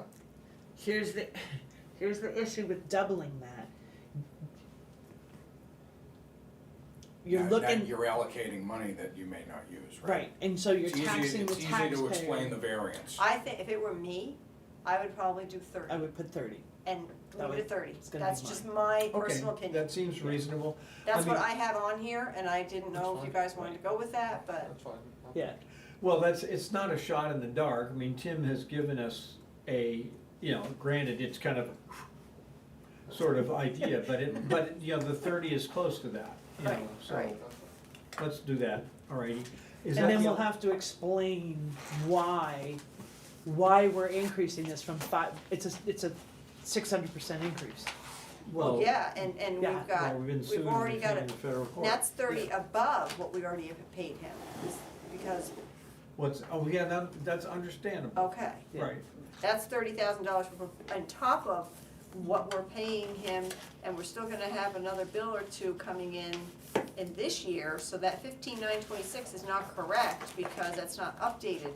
Right. So that's gonna be more like I bet it's gonna be 20. close to 20, 21, somewhere around there, so. Right, so, yeah, so I'm that's, just trying to, and then Chris, I mean, we don't have much going on with him right now, but if those we'll still have money in that, I don't know what's left in that account. There's I can't- 49,000 still left in that So account. maybe that will cover that if the STRs come back and we have to Yes. redo all those all over again, and then I'll slit my wrists. Because I don't wanna do those all over again, but they come back to us. well, okay, I mean, one way or the other, they'll come back to us, right? I mean, they may come back as the court agreed with us, Or they did. or they didn't. Or the court didn't. And there are two big questions that are being addressed. I'm surprised we don't have it yet. No, it's just the end of November. I Yeah, mean, but most supposed to be judges, 30 days. their orders are due within 30 days. I know, because I used to type them. But, I mean, I know there's sometimes it doesn't happen, but Is it 30 calendar days or 30 work Working Well, days? I- it's okay. still over. Just It in doesn't, both ways? the last time we went through the same court, You know, it took We 4 had- months. yeah, it was almost the same date. It was early October, and I remember, December, yes, it was the very end of December that we I heard. know. Yeah, so I wouldn't be surprised if we don't know till the first of the year, or That would be Christmas. good for me, right now. Yeah, well, the reality is that, yeah. Yeah, we'll just see what happens. I mean, we just All don't right, so know. we're gonna do 30,000 on so our legal line. we're gonna do proposed 30,000. 20,000. Notices, I think you have to go up to 1,000 on that. Yeah, because I don't know what will come in. But again, isn't that a recoverable line? And by the way, we've asked Linda Yes. to, any of these recoverable things, to put a note at the end of this thing that says, In the comments section, put recoverable. yes. All right, so the legal fees, well, those are not, Tim, they're not recoverable. No, but- We No, don't no, have- we don't right. have it. No, but you could put STR plus others. And then when we're explaining it, I'll know. Things like postage is recoverable. Postage is recoverable. So just put those, we asked Linda to put those notes at the end of the last So column. postage is recoverable, we're gonna keep postage at the same, No, I think you should go up to, too. Well, it was the cell phone towers that really cost a lot of money, and the short-term rentals, those are the ones that really, because I had to keep re-noticing everybody, because But we it's- kept continuing every month. But STRs are not over yet. No, I No, know. but I don't think that they'll get continued and continued and continued and continued. I think it'll be a because one-shot deal Right, if it once- comes back. once the judgment comes back. So you would, Sharon, you think 1,000? 2,000? Just to have it there, or? Well, so part of the reason this is $1,000 is because the cost of postage went up 3 Oh my times gosh, this year. it's going up 3 times, and it's every time gonna, I turn around. right, That's So- going up again, and it's, I believe it's gonna go up. again. Right, I'm so, pretty first of the sure. year, yeah. so I think if we spend $1,800, we need to put probably 1,000 in there, hoping that we're not sending as many. no- Okay. um, Supplies, we're good, Yeah. we're okay there if we stay at 250, because I don't really Yeah. spend a lot. Training, we haven't done We anything. haven't spent any money. We can leave the 200 there if Right. and then that's it. That's it. To do some publications, do you wanna keep, I only spent $39. On one book? Is that what it? Yeah, I think that was one book, But and that's every But it's year, on- that's. But it's only $100. Are the new books coming out this year? We only got one, because we're trying to save money Yeah, and but not they have. do a new book every year, Yeah. yes. So Yeah. there will be a That's what new I meant. book next year that she has to I buy. asked for an ebook, let's see if she does it right this time. I asked last year for an ebook and I got a hardcover, and I said, no, I asked you for an ebook. So that I Well, could send it to everybody. Yeah, well, the reality is that they update them online, and when I wanna look at it, I just go online to general Yeah, court and I they. do. I Yeah. do everything online. I've got myself logged into the court, I've got myself logged into. Yeah, and that's why I think one copy is sufficient, because if we're sitting here and for some reason we don't have a I didn't computer. bring it tonight, but I do bring it down usually Yeah. every meeting, except for Yeah. tonight. Yeah, so So one. 39, we'll one leave co- it at 39? Make it 50 in case they raise. Yeah, the- make it 50. Alright, In case they raise the rate. okay. Alright, I think that's it. I think we're good there. Okay, is there, excuse me, there was something we were talking about, changing a procedure and needing to read it. Hold on one second. I usually do a motion on the budget, just so that I have something. Oh, Move okay, to approve. Okay. alrighty, As amended. I'll second, Drew. all in favor? Aye. I don't know the amount right now. I'll put it in there. I don't know off the top of my Add head. it up later. 32. Well, we've discussed all the line items, and there's only 7 of them, so. Now, what you were talking about changing our rules. 32,500. 32,500. Okay. What you were talking about, Drew, was you were talking about the December meeting. Oh, yeah, So right, we should yeah. talk about it a little bit, and I just had my note, hold on. Yeah, so Um, so the December meeting though was relatively simple because that's an uncomplicated request that matches a pattern we've addressed it many times.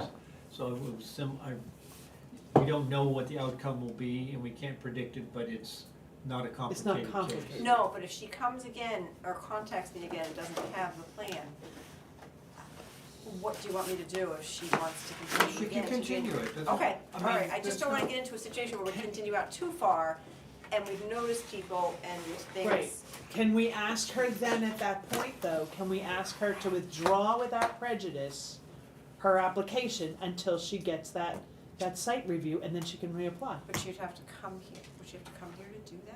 But then she'd have to also pay again, right? Well, she could have somebody come pay Yeah, it. she'd have to start over. And that's what, 250, 300? Well, she's gonna have, at some point, she's gonna have to basically, not start over, but she has to renotice everybody because it's been too long. That's where I'm worried, because properties are changing hands so quickly right now. I'm afraid that abutters aren't going to be notified, and I don't wanna get into a situation where, somebody could be like, hey, wait a minute, you didn't notice me, well, I just bought this property, and I'm like, well, I can't. Well, that's an interesting question. Well, is there a statute of quote-unquote limitations on that? Or, I mean, is there a guideline on that, how long we can go? I mean, the general rule is, if we've opened the case and we've continued it to a specific time and date, And the only reason why we did it with the short-term rentals was because it was way too long. Remember? We Oh, ended yeah. up re-noticing people because it was because just. it was like 8, 9 months. Oh my gosh, I'm the one that suggested it because I was getting concerned because I noticed that people were selling their properties and I'm like, we have to do something. But maybe with her, there's not that many abutters, so Yeah, there's only, I mean. there's like 4 or 5. Right. Well- including her husband and herself, because they did notice each other, and I sent 2 notices to them, like, whatever.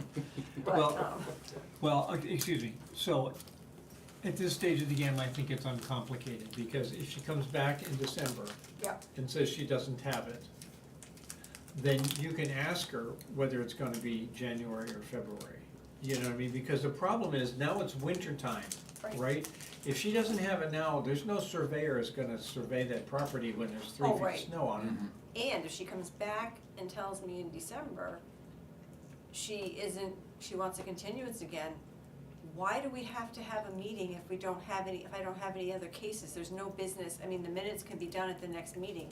This is where your request came in. I kind of agree with Chris, but I disagree with Chris, because if we don't have any business, if I have no new orders no new cases that come in, We don't have to have a meeting. why do we have to have a meeting? No. We If we don't. don't have anything pending We've- in the we've- works, we don't need to have We've one. not had meetings before because we didn't have any cases Right. And I pending. looked it up, I actually looked it up, and he said, unlike the planning board, there is no statutory requirement for a ZBA to meet every month. Right. But, Well, let me ask another question. We just, I mean, we're all still sitting here. Can we just continue that case till January? January.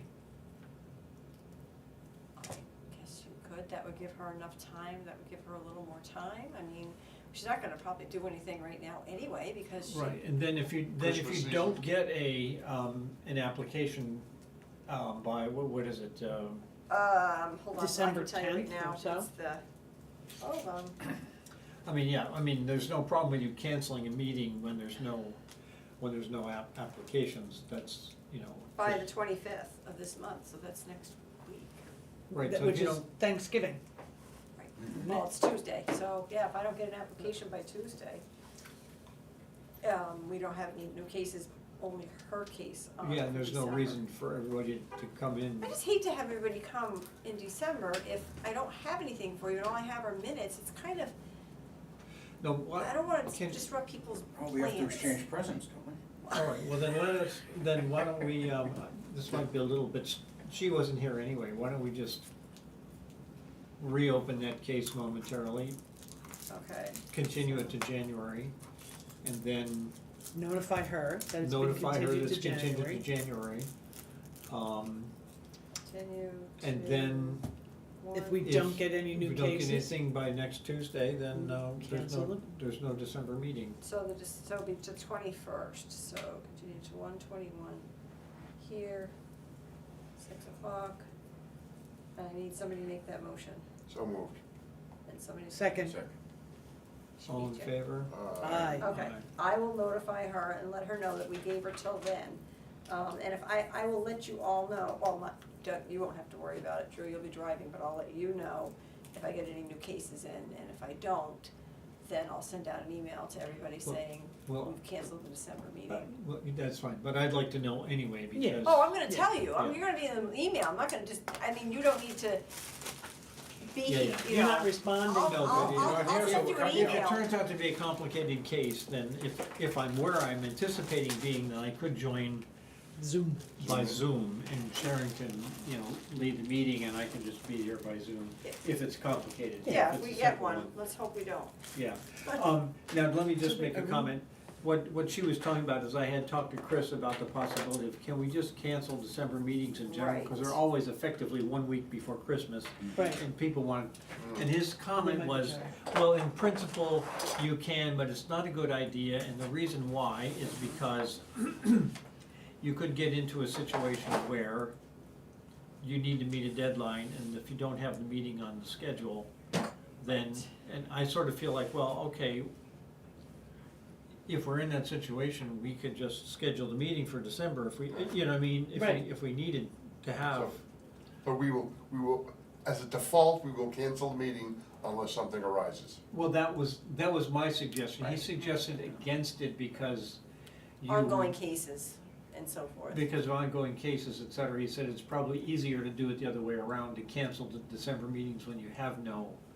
So I Well, think he it's. said cancel the meeting in November, and I'm like, you can't cancel it in November for December, because we still have open application time right now, so we could Oh, not but, cancel but it tonight. you've got another week, so Right, you could so I can't do you that. could cancel the meeting ostensibly November 26th. Correct, Right, and that's what and I I will think that's what probably he's do. talking about, like. Well, that's not what his email said, No, and I I'm know, like, but wait a he's- minute, you can't do that at the November meeting, you have to, still have time, I don't think he realized, I've still got usually a couple You've got days another out there, week, a yeah. week. Yeah. Right, well, and his comment is that if you have an application that you need to respond to, technically, we need to respond, some things we have to respond to within 30 days.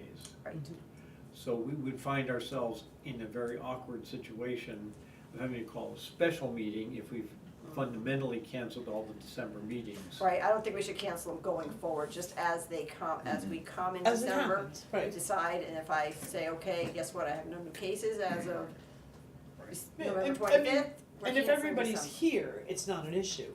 We could still have the meeting if we needed to. But Right. if we, Well- if there's no business to conduct. There's no reason, If I the only mean, reason we're coming the in here to planning meet board- is to approve minutes, No. And the planning No, board's I'm not different, gonna be they here. have to have a meeting every single month. I'll be feeling ill They that have day. to. They're structured differently. Let me suggest another wrinkle to that, and that is, if someone comes in with an application before Tuesday at noon, you could just ask them, is this urgent enough for us to have this in the December meeting, or would it be okay with you if we did it in the January bring meeting? it back tomorrow and I'll put it on the January Yeah. agenda. Wonder if I could do that, I don't know. Well, you could, You can well, ask. there's no reason why you can't ask them, right? Well, I do know, like with the Chain of Ponds, I just did that closing on Monday, I went up to Cooper Cardinal Chain, did that whole closing. And, they're going to be coming, not sure if they're coming in front of you for a variance at all, for Saco Valley Land Trust, but I know they're going to the planning board for some encroachment issues. They bought the land with some encroachments, so they're gonna be going to planning board.